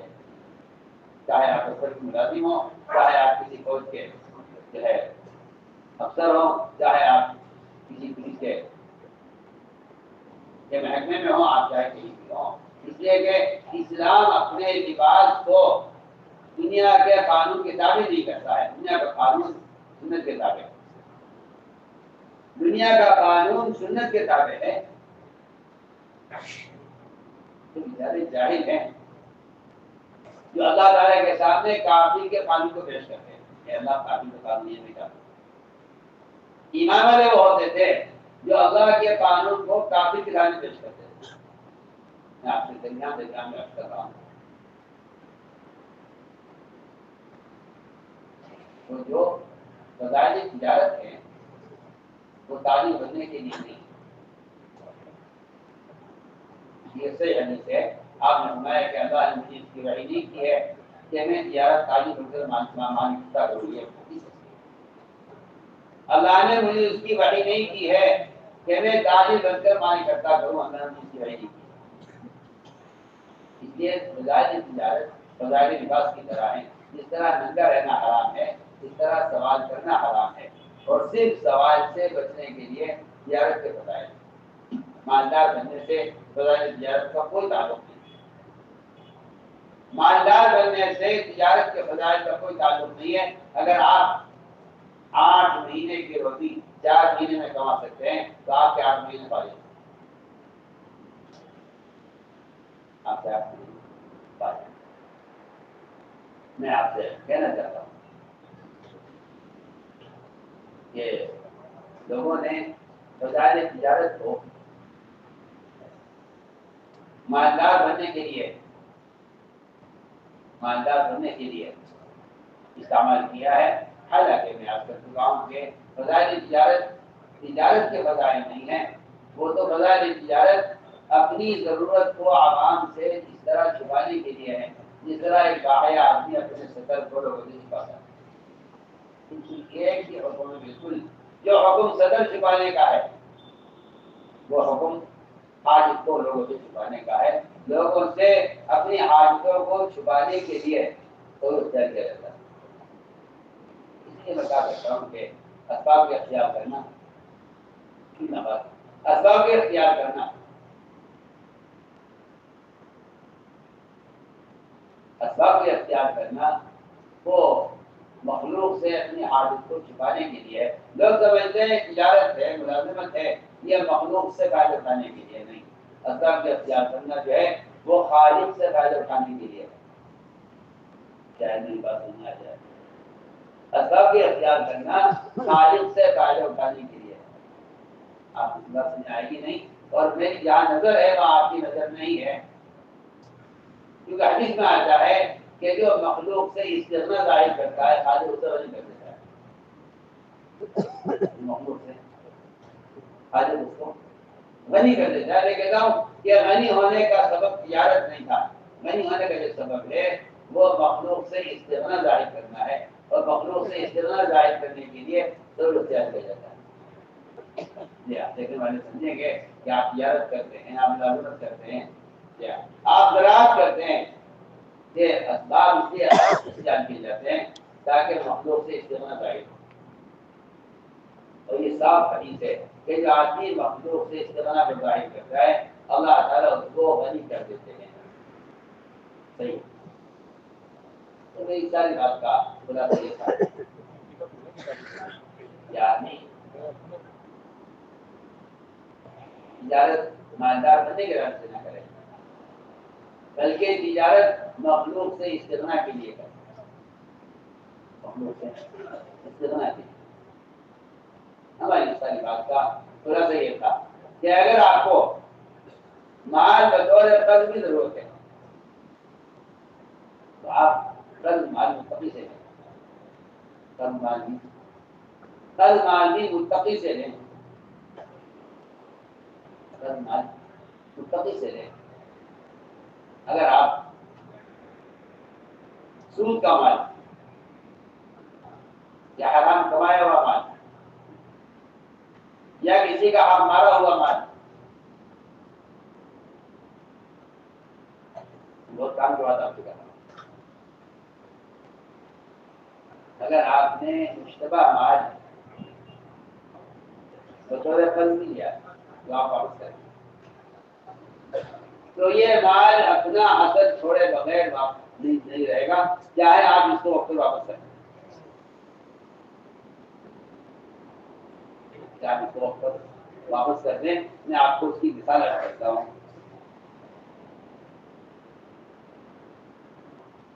بنی اسرائیل کے یہاں ایک شادی تھی شادی کے لیے مال کی ضرورت پیش آئی. بنی اسرائیل کے یہاں شادی تھی شادی کے لیے مال کی ضرورت پیش آئی. عام طور سے لوگ کہتے ہیں کہ میری وہ بہن کی شادی ہے اس وقت ضرورت ہے مال کی اور آپ کو معلوم ہے کہ ہماری جو ہے دکان بکنے والی ہے ادھر ایک زمین کا ٹکڑا بکنے والا ہے. ہم انشاءاللہ 4 مہینے 6 مہینے میں آپ کو قرضہ ادا کر دیں گے. اس وقت آپ قرضہ دے دیجیے بیٹی کی شادی ہو جائے وہ قرضہ ہوگا میں 6 مہینے میں 4 مہینے ادا کر دوں گا. یہ عام طور سے لوگ ایسی تقریبات پر قرض مان لے دیتے ہیں. میں کچھ کہہ رہا ہوں ایسے مواقع پر لوگ اچانک پیش آنے والی ضرورت میں قرض دے دیتے ہیں اور واپس بھی کر دیتے ہیں. ایسا ہی بنی اسرائیل کے زمانے میں ہوا کہ بنی اسرائیل میں ایک شادی تھی. اس شادی کے لیے انہیں مال ضرورت پیش آئی. صحیح بات ہے کہ ہر زمانے میں مال اسباب کی بہتات ہمیشہ کافروں کے پاس رہی. ہمیشہ مال اسباب کی بہتات کافر کے پاس رہی ہے. آپ یاد کرتا ہوں کہ جو صحابہ اسلام لانے سے پہلے مالدار تھے وہ کلمہ پڑھتے ہی فقیر ہو گئے. کلمہ پڑھتے اکثریت ان کی ملے گی آپ کو اکثریت ان کی ملے گی تو کلمہ پڑھتے فقیر ہو گئے. سیدنا عمر رضی اللہ تعالیٰ عنہ اللہ اکبر ان کی مان بڑی ماندار ہے. وہ عطر ایسا لگاتے تھے جس گلی سے گزر جاتے تھے اس گلی میں خوشبو باقی رہتی تھی. لوگ کہتے ہیں سب گزرے ہیں ایسا ایسا چلے گا. ان کے لیے کپڑا مصر سے آتا تھا، جوتے ان کے یمن سے آتے تھے، اور اتنے خوبصورت بال رکھتے تھے کہ جو ان کو دیکھتا تھا وہ دیکھتا رہ جاتا تھا. ان کا جیسا کھانا، ان کے جیسے کپڑے، ان کے جیسا جوتا، ان کے جیسا یہ خوشبو، ان کے جیسی ایسی تناؤ کی زندگی تھی کہ کوئی مکے کو اس کی مثال نہیں. کلمہ پڑھتے ہی، کلمہ پڑھتے ہی جو حالات بگڑے ہیں، آپ ایسے انسان سے دیکھا تو سب اپنی سطر کو چھپانے کے لیے ایک بکرے کی سوکھی ہوئی کھال وہ اپنی سطر پر باندھے ہوئے تھے رسی سے کہ سطر ظاہر نہ ہو. یہ مسلمان ہے ان کی جیسا کپڑا مکے میں کوئی، مکے میں کسی کی ہمت نہیں تھی کہ اتنا قیمتی کپڑا پہن لے دوسرے میں پہن.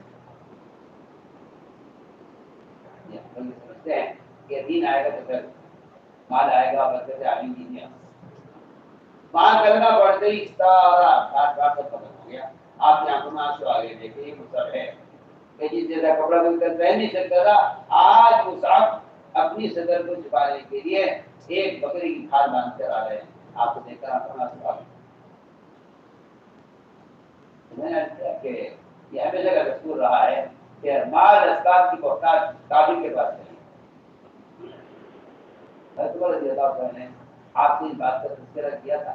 چلے کیا بات ہے یہ بخار کو نہروں میں، باغات میں اور ریشم و دیوار کے بستروں میں، اور آپ اللہ کے نبی ہوتے ہوئے آپ کا بدن کا اکثر حصہ زمین پر ہے اور آپ کے کمر کے نیچے ایسی اتنا موٹا بوریا پڑا ہوا ہے جس کے اشارات آپ کی جسم پر ہیں، اور گھر میں کوئی سامان میں نہیں دیکھ رہا ہوں. اب تو آپ اٹھ کر بیٹھ گئے. اکبر کا فون بول بتایا میں سب آپ کے بیٹے جو چھوٹے میں اللہ تعالیٰ یہ سب کچھ ان کو دینے والے ہیں دنیا میں جن کا آخرت میں کوئی حصہ نہیں. یہ مزاج بنایا تھا مسلمان کا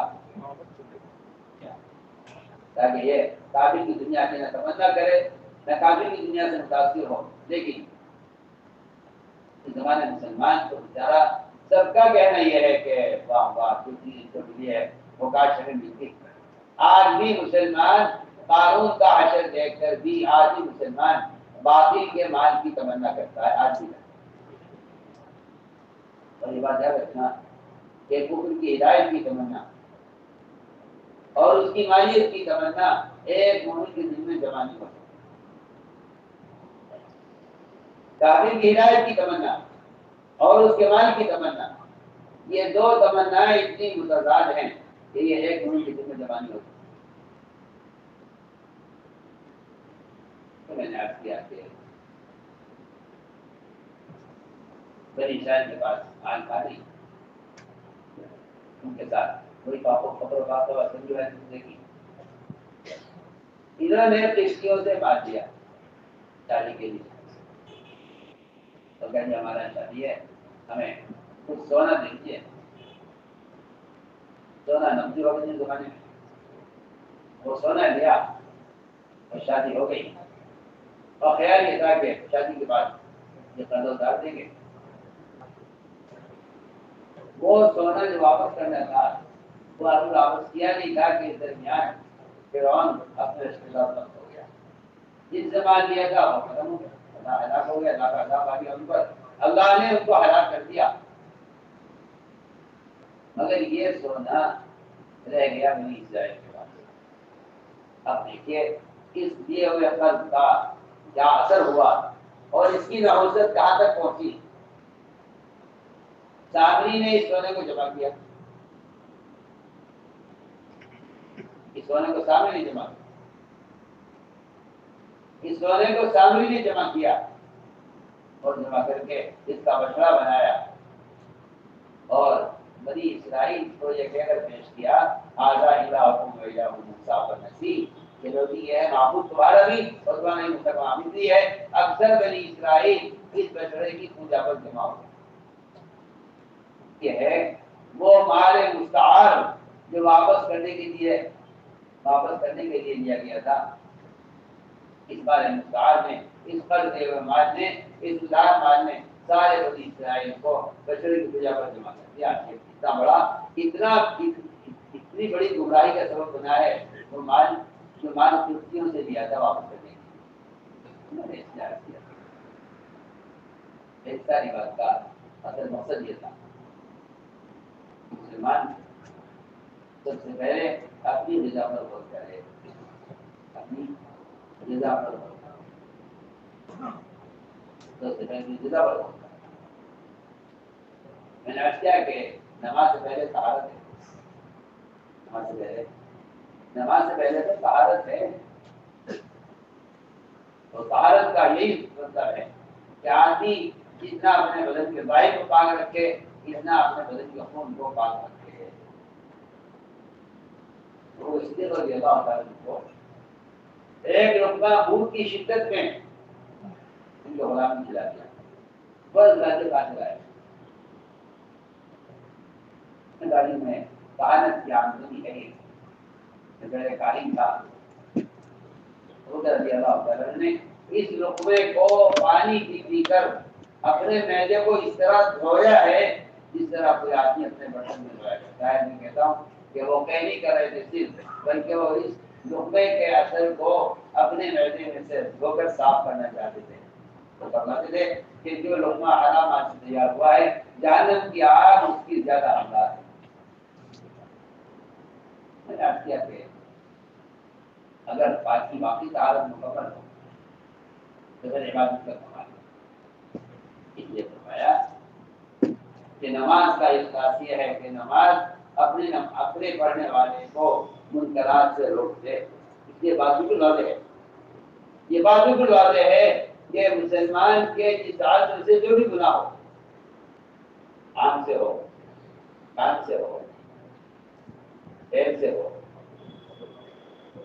وہ یہ دیکھ لے کہ اس کے اعضاء نماز میں بات جو تم چلے ایسے جواز کے دائرے میں پھنسے ہوئے ہیں.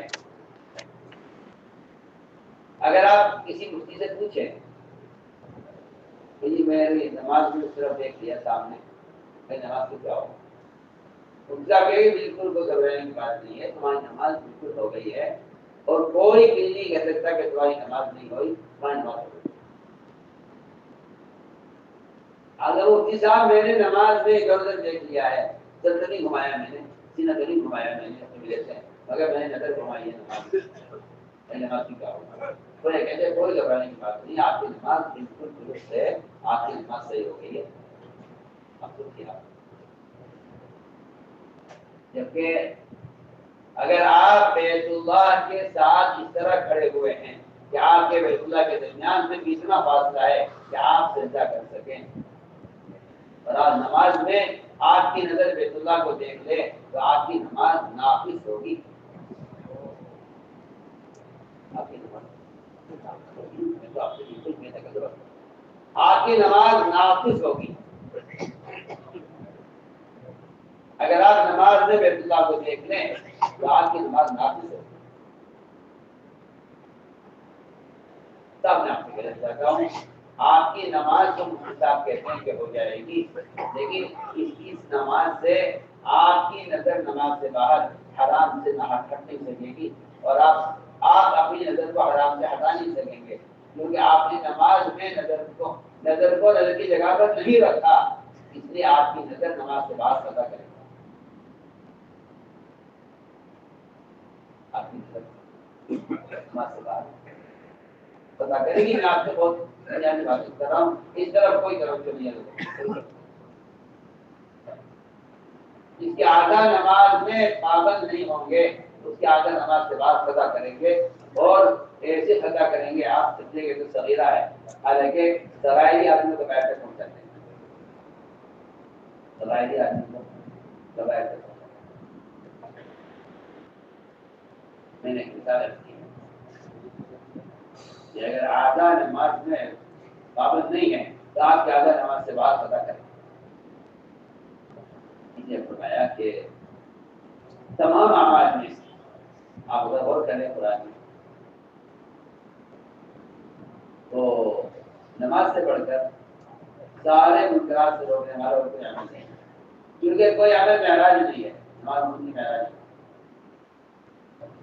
جس کی نماز درست نہیں ہے اس کے کسی عمل کا اعتبار نہیں ہے، اور جس کی نماز درست نہیں ہے تو میں نے شروع میں عرض کر دیا تھا کہ عمل کا احساس یہ ہے کہ یہ عمل اپنے کرنے والے کو منکر سے روکتا ہے۔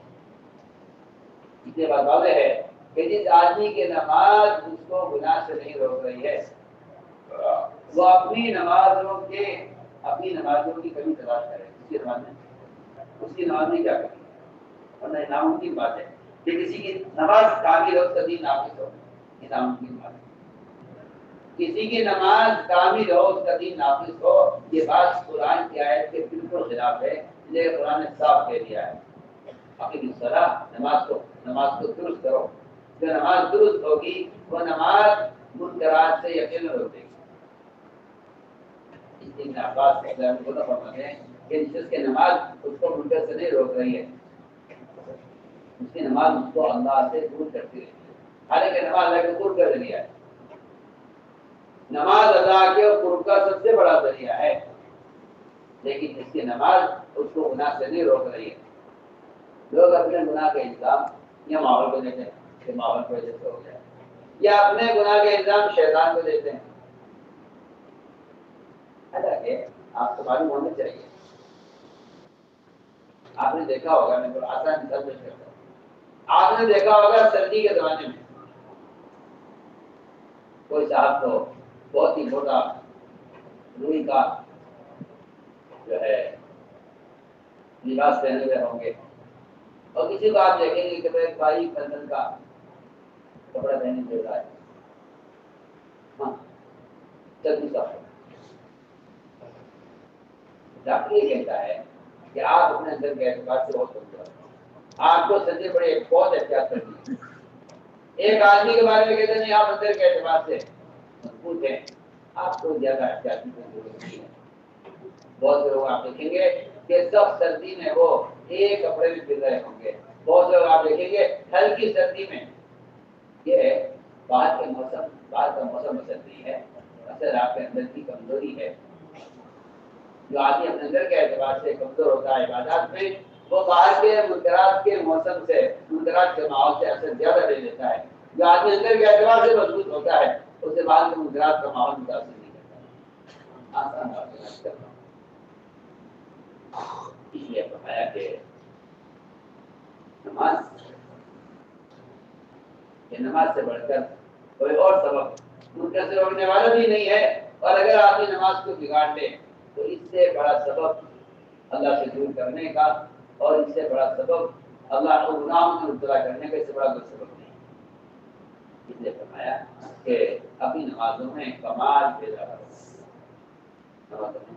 نمازوں میں کمال پیدا کرو۔ قائم شدہ نماز وہی ہے جو منکر سے روکتے ہیں، نمازوں میں کمال پیدا کرو، نمازوں میں کمال پیدا کرو۔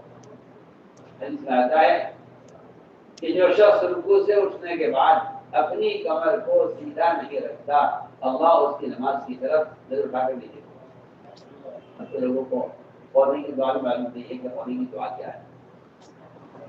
عام طور سے اللہ نے معاف فرمائے، ائمہ ہو یا عوام، امام ہو یا مقتدی، قومے کا تو دستوری ختم ہو گیا۔ یہاں چل ایک صاحب آئے، کئی مرتبہ یہاں نماز پڑھی، نماز پڑھنے کے بعد ہے یہاں الحمدللہ قومے کا اہتمام ہوتا ہے،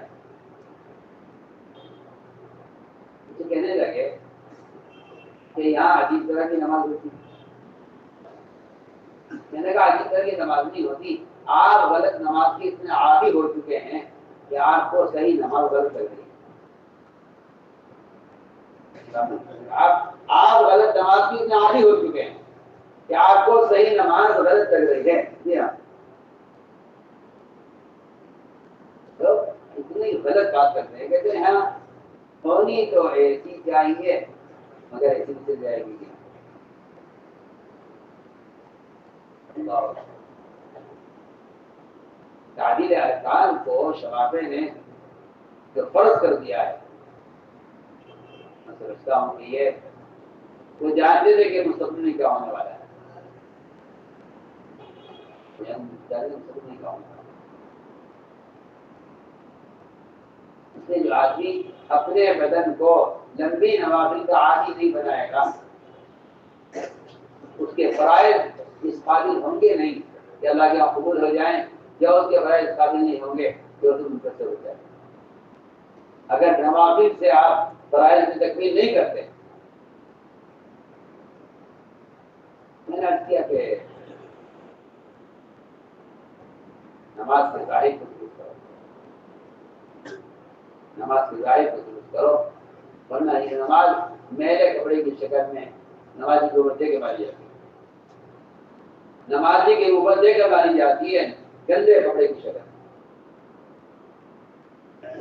نے فرمایا کہ فرائض کی تکمیل نوافل سے ہوتی ہے، فرائض کی تکمیل نوافل سے ہوتی ہے، فرائض کی تکمیل نوافل سے ہوتی ہے۔ یہ نوافل کو آج کل لوگ بہت ہلکا سمجھ کر چھوڑ دیتے ہیں کہ فرائض کی تکمیل نوافل سے ہوتی ہے۔ ابن عباس رضی اللہ تعالیٰ نے تو عجیب تفسیر ہے،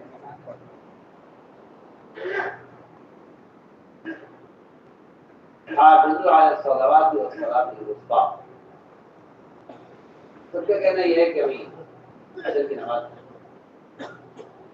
ساری نمازوں کے ساتھ ساتھ عصر کی نماز کا اہتمام زیادہ کرو گی، اس لیے کہ فجر کی نماز میں آتی اور سونے کا بہانہ ہو سکتا ہے کہ جی آپ نہیں گزرے گی، عشاء کی نماز میں آدمی کہہ سکتا ہے کہ جی میں جلدی سو گیا، عشاء کی چھوٹ گئی تھی، دن غالب آ گئی۔ فجر کی نماز، عشاء کی نماز، اس میں انسان کی فطرت جسے دین کہتے ہیں وہ غالب آ سکتی ہے۔ عصر کی ظہر کی نماز میں آدمی قہوے کے لیتے اور آگ لگ جائے، ظہر کی نماز پتہ ہو سکتی ہے دین کی وجہ سے، لیکن عصر کی نماز کے لیے بندے کے پاس کوئی عذر نہیں ہے۔ میں بہت بنیادی بات آپ سے کر رہا ہوں، عصر کی نماز کے لیے بندے کے پاس کوئی عذر نہیں ہے۔ عصر کی نماز کا وقت ایسا وقت ہے کہ جس میں تاجر اپنی دن بھر کی ساری کوشش کا تھوڑا سا دیکھتا ہے اور حساب لگاتا ہے۔ فرمایا کہ عصر کی نماز کا زیادہ اہتمام کرو، تو روایت کی ملتی ہے، اس میں صاف فرمایا کہ اس آدمی نے عصر کی نماز جان بوجھ کر قضا کر دی، اس کی زندگی دوسرے سارے اعمال برباد کر دیے جاتے ہیں۔ عصر کی نماز کوئی جان بوجھ کر جانتے ہوئے عصر کی نماز قضا کر دی، کیونکہ اللہ تعالیٰ جو اسباب دیتے ہیں بندوں کو، وہ اسباب ضرور کے نہیں دیتے، بلکہ اللہ تعالیٰ اسباب دیتے ہیں بندے کے عمل کو پرکھنے کے لیے کہ دیکھیں ہمیں کتنا یاد رکھتا ہے۔ اللہ تعالیٰ اسباب میں مسلمان کو مشغول کرتے ہی اس لیے ہیں۔ لوگ سمجھ اللہ نے اسباب ضرورت کے لیے دیے ہیں، یہ اللہ نے اسباب امتحان کے لیے دیے ہیں۔ اللہ علیہ السلام گھوڑوں کے دیکھنے مشغول تھے، عصر کی نماز قضا ہو گئی، مگر انہیں عصر کی قضا ہونے کا غم اتنا تھا کہ انہوں نے وہ گھوڑے کاٹ کے ختم کر دیے۔ اللہ نے سورج کو واپس نکالا اور انہیں آج کی عصر آج پڑھی ہے۔ ٹھیک ہے، اس بندے کو نماز کے ضائع ہونے کا واقعی غم ہوتا ہے۔ اللہ تعالیٰ اس امتحان لیتے ہیں کہ یہ عمل کے ضائع ہونے پر غمگین ہوتا ہے، ایسے کوئی غم نہیں ہوتا۔ مان لوگ ایسے بھی ہوتے ہیں جو کہتے ہیں پڑھنے نہیں پتا ہوگی تو بعد میں پڑھیں گے۔ جو لوگ یہ کہتے ہیں عصر قضا ہو گئی یا فجر قضا ہو گئی، کوئی حرج نہیں ہے، تو ایسے باتیں پڑھ دیں گے، ایسے لوگ رفتہ رفتہ عمل سے محروم کر دیے جاتے ہیں۔ اور اگر کسی آدمی کو واقعی اپنے عمل کے ظاہر کا غم ہو تو اللہ تعالیٰ ایسے لوگوں کے لیے اس دن کے سورج کو واپس نکال کر ان کی عصر کی نماز آج کی ادا کرا دیتے ہیں۔ یہ بھی صاف لگتا ہے کہ شاہ نے اب اپنی جماعت کے ساتھ عصر کی نماز پڑھنے کے لیے سورج کو ٹھہرنے کا حکم دیا ہے۔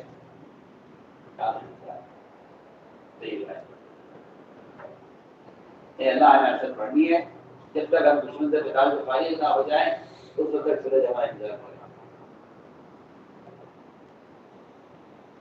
اللہ معلوم تھا اے اللہ کیا ہمارے لیے روک دے. سورج ہو کر جا رہا ہے انتظار کیا سورج. میں نے آج کیا کہہ رہے عصر کی نماز کی اہمیت سے بیان کی گئی. ابن عباس فرماتے ہیں رضی اللہ تعالیٰ حافظوا علی الصلوات، یہ صلوات سے پانچوں نمازیں مراد ہیں. ہاں کہتے ہیں صلوات سے پانچوں نمازیں ہیں. حافظوا علی الصلوات والصلاۃ الوسطیٰ، وہ کہتے ہیں کہ صلوات سے نوافل مراد ہیں اور صلاۃ الوسطیٰ سے پانچوں نمازیں مراد ہیں. حافظوا علی الصلوات میں عباس فرماتے ہیں نوافل کا اہتمام زیادہ کیا کرو. علی الصلوات نوافل کا اہتمام زیادہ کیا کرو. تہجد کا، چاش کا، اشراق کا، بابین کا، ان کا اہتمام زیادہ کیا کرو. نماز سے پہلے بعد کی سنتوں کا اہتمام زیادہ کیا کرو. اگر اس کا اہتمام کرو گے تو درمیان کی جو نماز ہوگی محفوظ رہے گی. وہ درمیان کی نماز وہ پانچوں فرائض ہے. پہلے بات کی اگر سنتوں کا اہتمام کرو گے تو پھر فرائض محفوظ رہیں گے. حافظوا علی الصلوات والصلاۃ الوسطیٰ، وہ کہتے ہیں صلاۃ الوسطیٰ سے پانچوں نمازیں مراد ہیں. میرے دوستوں تو اللہ تعالیٰ کا نظام ہے کہ وہ نماز کے وقت نماز کے وقت اللہ تعالیٰ کوئی ایسی ضرورت، کوئی ایسا سبب لے کر آئیں گے جس کی بندے کو سخت ترین ضرورت ہے. اس امتحان کے لیے کریں گے. یہ دیکھنا چاہتے ہیں یہ ہمیں کتنے یاد رکھتے ہیں. آپ دیکھیں گے صبح سے لے کے شام ہو گئی، صبح سے شام ہو گئی، کوئی گاہک نہیں آیا، کوئی کسٹمر، کوئی گاہک دکان پر نہیں آیا. آج صبح سے لے کے شام ہو گئی، ایک پیسے کی آمدنی نہیں ہوئی. آج بیچارہ بیٹھا رہتا ہے زمین پر. ادھر مغرب کی اذان ہوئی، ادھر گاہک. بس میں سمجھتا ہوں جو آدمی یہ خیال کرتا ہو کہ اللہ مجھے روزی دینے کے لیے گاہک کو لائے ہیں، اس نے اللہ کے نظام کو سمجھا ہی نہیں. اللہ اگر اس سبب سے روزی دینا چاہتے تو صبح سے لے کے شام ہو گئی، ایک گاہک بھی نہیں آیا. وجہ سے زور پہ کوئی نماز نہیں تھی، زور کے درمیان کوئی نماز نہیں تھی، اس درمیان کوئی گاہک نہیں آیا. گاہک اذان کے وقت کیوں آیا ہے مغرب کی؟ اللہ تعالیٰ دیکھنا چاہتے ہیں کہ ادھر ہم بلا رہے ہیں، ادھر یہ گاہک آ گیا ہے. ہم دیکھنا چاہتے ہیں کہ تم کیا کرتے ہو، تم کیا کرتے ہو. اگر تم فریضے کو ضائع کر کے اس گاہک سے معاملہ کرتے ہو تو ہمارا تم سے کوئی وعدہ نہیں ہے. اور اگر پھر بھی تم نے یہی کیا تو ہم تمہیں کافروں کی طرح دنیا میں دنیا دے کے ملتا ہے. یہ سیدھی بات. آخرت کا اجر ہو تو ایمان عمل پر ہے. تو میں نے عرض کیا کہ یہ امتحان کا وقت ہوتا ہے،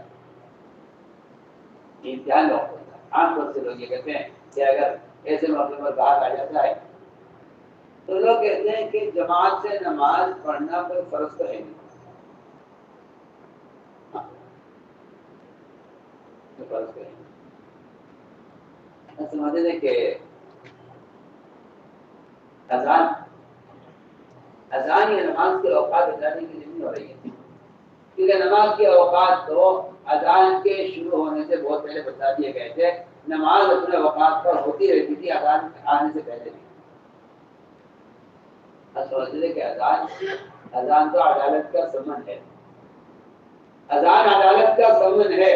اگر تم اذان پر نہیں آئے عدالت میں اور بلانے پر نہیں آئے مسجد میں، فرمایا کہ وارنٹ کٹے گے تمہارے اور تمہیں دکان سے ہی گرفتار کر لیا جائے گا. آپ بے شمار مسلمان، لاکھوں کروڑ مسلمان ایسے ہیں جنہیں اس بات کی شکایت ہے کہ ہم پر بہت ظلم کر رہا ہے اور ہمیں بالکل بغیر کسی جرم کے اور بغیر کسی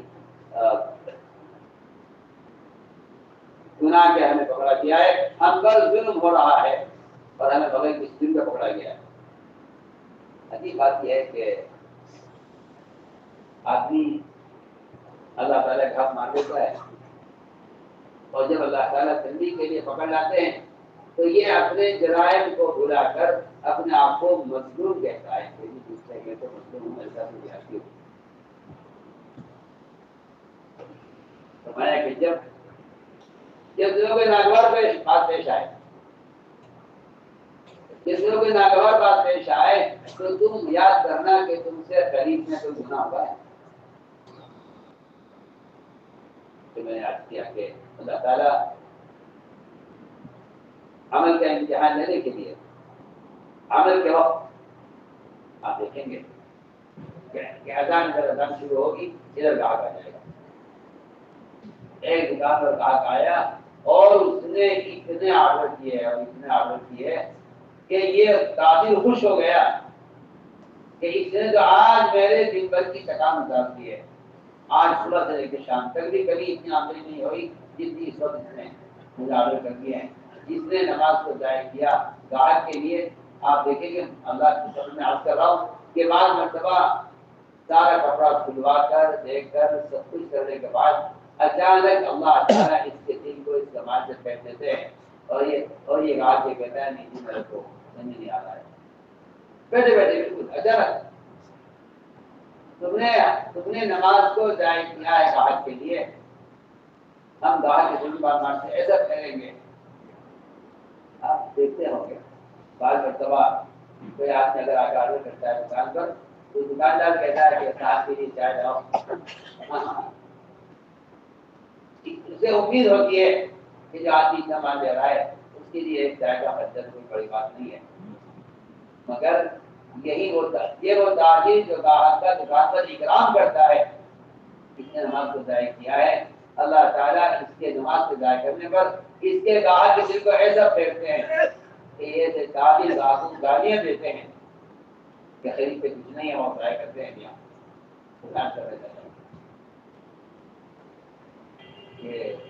اللہ تعالیٰ عمل کے وقت سبب کو لاتے ہیں عمل کا امتحان دینے کے.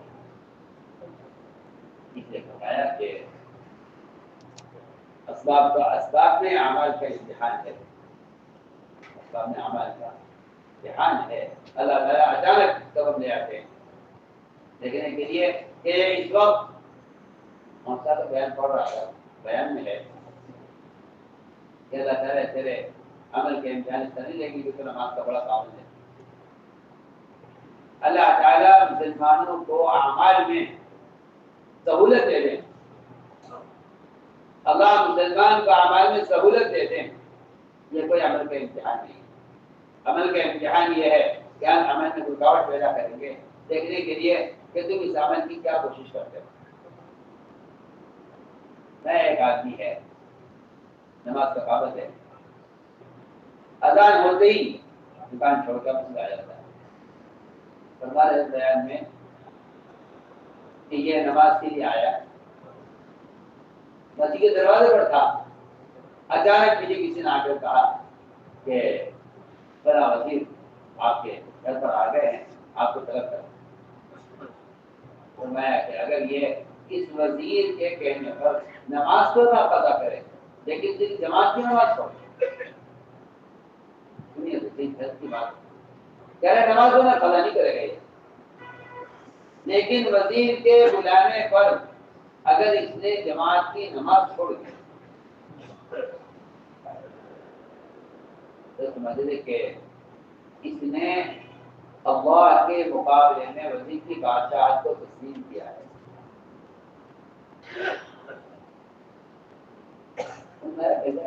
فرمایا کہ ٹھیک ہے تم یہ تصور کر دو، تم یہ تصور کر دو کہ آپ کو ادھر ایک فقیر بلا رہا ادھر وزیر بلا رہا تو آپ فقیر کی طرف جائیں گے وزیر کی طرف جائیں گے. آپ کو وزیر سے تو خطرہ ہے اس بات کا کہ اگر میں نہ گیا اس کے بلانے پر تو مجھے کوئی سزا دے گا. آپ کو فقیر سے اس کی کا کوئی خطرہ نہیں ہے کہ اگر یہ فقیر اس بلانے میں نہیں جاتا تو یہ فقیر اگر نقصان نہیں کرے گا. لیکن وزیر سے اس بات کا اندیشہ ہے کہ یہ مجھے سزا دے گا اگر میں بلانے پر نہ گیا. اب ہمارے کہ تم اس بارے میں اللہ کو غور کر لو کہ اگر تم اللہ کے بلانے پر نہ آئے اور اس وزیر کے بلانے پر مسجد سے واپس ہو گئے تو اللہ تمہیں کیا عذاب دیں گے کہ ہم نے بلایا تھا تم کیوں نہیں آئے. آسان مثال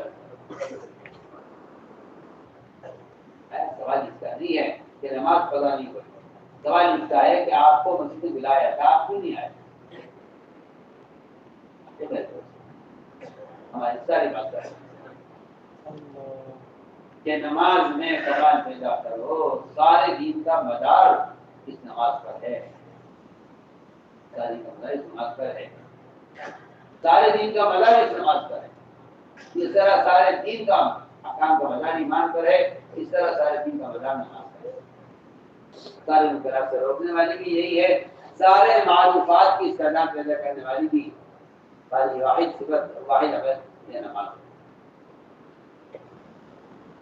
یہ مقصد سمجھتے تھے ہم تو اس راستے میں نکالتے اس لیے ہیں تاکہ کچھ وقت کے لیے بندہ ان اسباب کو بالکل ترک کر دے جن اسباب کی مشہوری کی وجہ سے نماز ضائع ہوتی ہے یا اس کا معیار گھٹ جاتا ہے. ہم تو کچھ وقت کے لیے چاہتے ہیں کہ ہر سال 4 مہینے عمل کے ماحول میں رہ کر اس عمل کی مشق کر کے اس عمل کے معیار کو بلند کریں. اس طرح ایک آدمی سارے کام چھوڑ کر تجارت کرنے لگ جاتا ہے اپنے معاش کو بنانے کے لیے. فرمایا اس طرح تجارت کو چھوڑ کر ایک آدمی نماز کے قائم کرنے میں لگ جائے اپنی نماز کو کمال تک پہنچانے کے. یہ حاصل مقصد اس اللہ کے راستے کے حدود سے اپنی نمازوں کی تکمیل اور اپنی نمازوں میں کمال پیدا کریں. ادھر سمجھ لے جس چیز کو بندے پیدا کرنا چاہتے ہو باعتبار حقیقت کے اس کو وسیلہ تبلیغ کرو.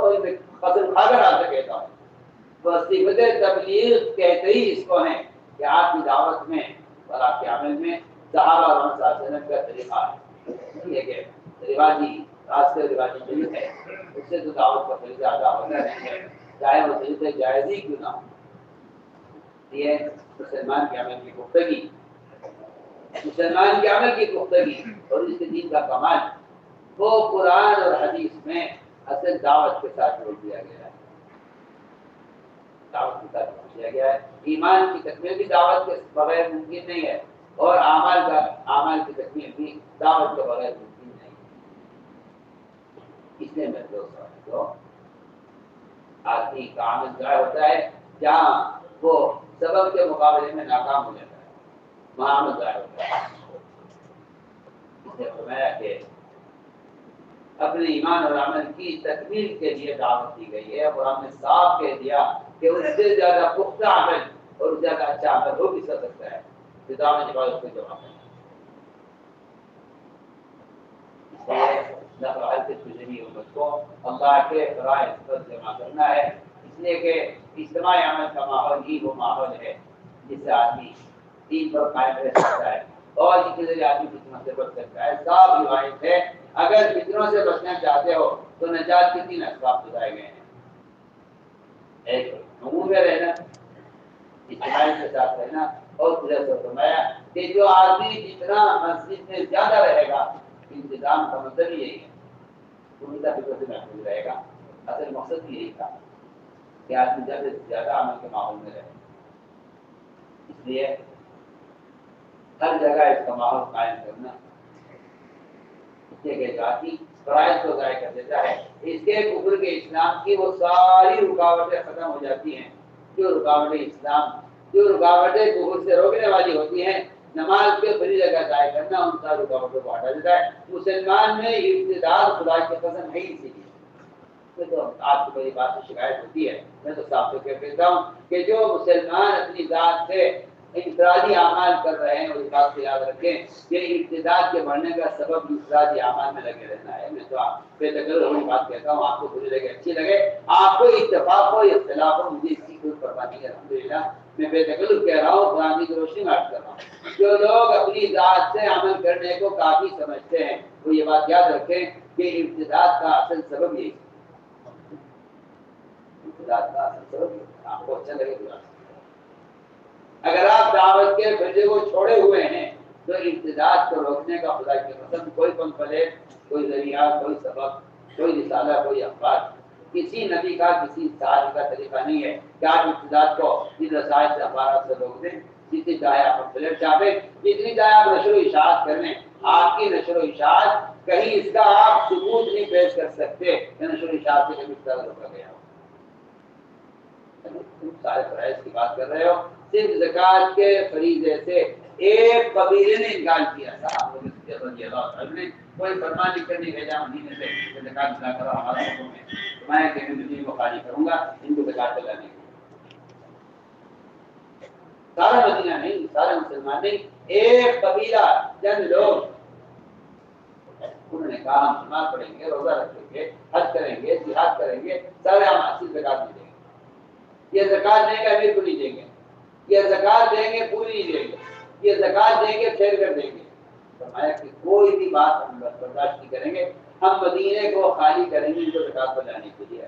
آج مسلمان اکثر دین کو چھوڑے ہوئے ہیں، لیکن آپ پوچھتے ہیں نکلنے کا کیا نکلنا فرض ہے؟ یعنی مجھے بعض پڑھے لکھے لوگوں پر تعجب ہوتا ہے جو کہتے ہیں وہ تو قتال کے لیے نکلا جاتا تھا، اب تو کوئی قتال نہیں ہو رہا ہے، اب تو نکلنے کا تقاضا کر رہے ہیں۔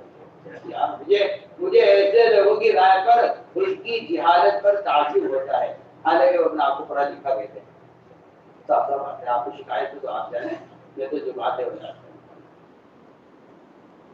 ایسے آدمی کو قرآن حدیث سے ناواقف سمجھتا ہوں، اس کا خیال یہ ہے کہ خروج کے فضائل اور اس کی اہمیت قتال کی وجہ سے تھی، میں اس کو قرآن حدیث سے ناواقف سمجھتا ہوں،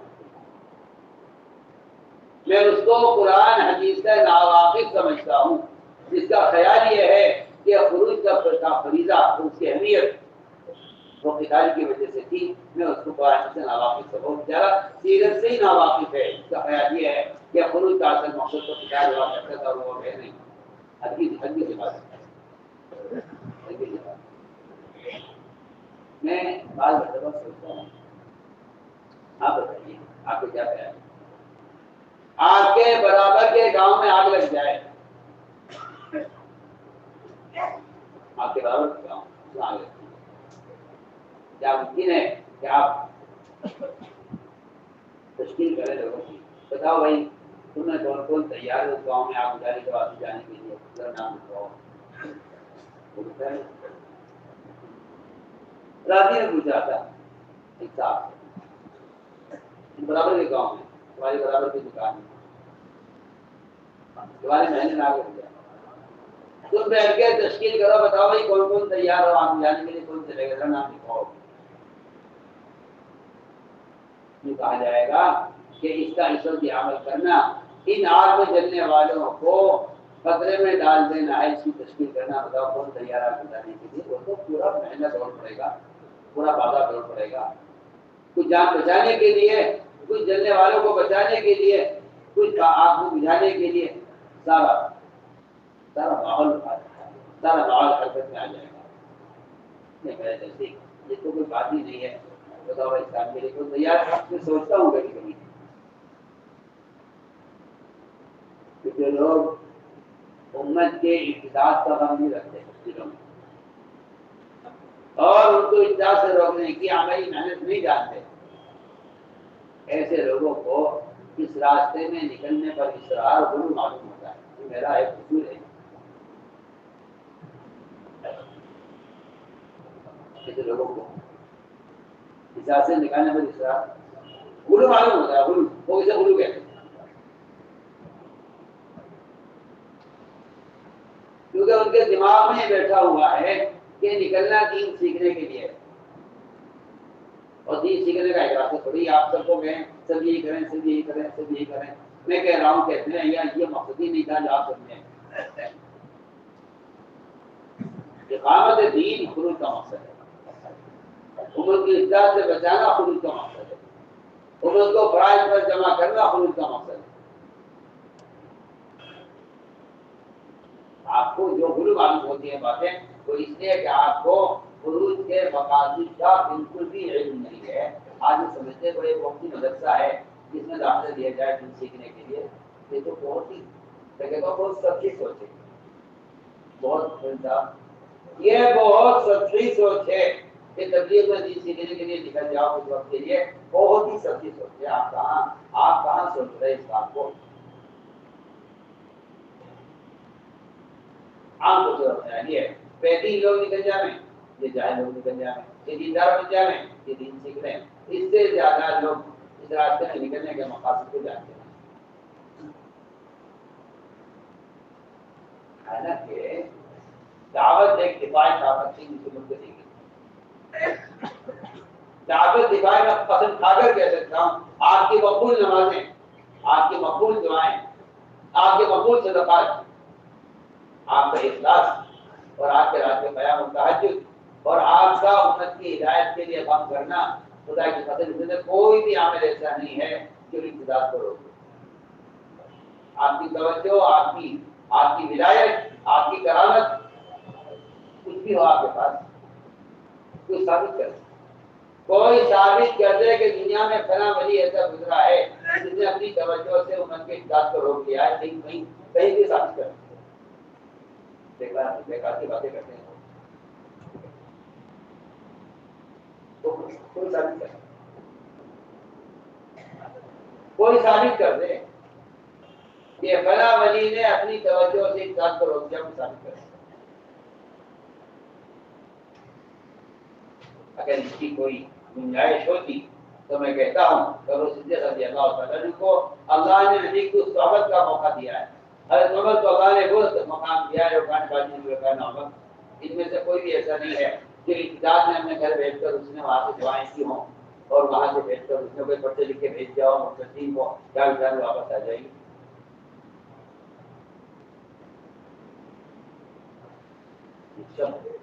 اپنے آپ لوگوں کا خیال ہے کہ انسان جامع سے دن باقی رہ سکتا ہے. میں نزدیک تو نقل و حرکت اور خروج یہ ایک دیوان دعوت ہے، اس کو چھوڑ دینا میں کہتا ہوں کوئی دنیا کی کوئی چیز ایسی نہیں ہے اور آپ کے پاس کوئی جائز راستہ بھی ایسا نہیں ہے جس سے دعوت کا بھی ادا ہو جائے سوائے اس بات سے. میں کہتا ہوں کہ اگر اس نقل و حرکت کے میں کمی آنے پر، اس نقل و حرکت میں تاخیر پر عذاب کی دھمکیاں اسی لیے ہیں کہ اس کا کوئی متبادل اس زمانے میں نہیں ہوتا. اس کا متبادل کبھی کسی زمانے میں ہو نہیں سکتا. اگر اس کا کوئی متبادل ہوتا تو نفر میں تاخیر پر عذاب کی دھمکیاں نہ ہوتی. آپ قرآن پہ غور کریں. آپ کا یہ اتنی آسانی سے کہہ دینا کہ یہی ایک راستہ نہیں ہے اور بھی راستے ہیں. آپ کا یہ کہہ دینا کہ صرف یہی راستہ نہیں اور بھی راستے ہیں. بس میں کہتا ہوں کہ یہ ایک فریضے کا انکار کرتا ہے جس کو خروج اور نقل کہتے ہیں.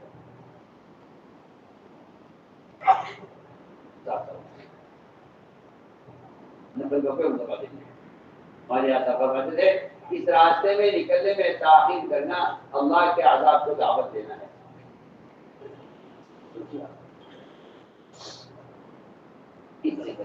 تو پورا بلکہ تعاون کریں. انشاءاللہ ہمیں اپنی پوری زندگی کو اسلام کے ذریعے بدلنا ہے.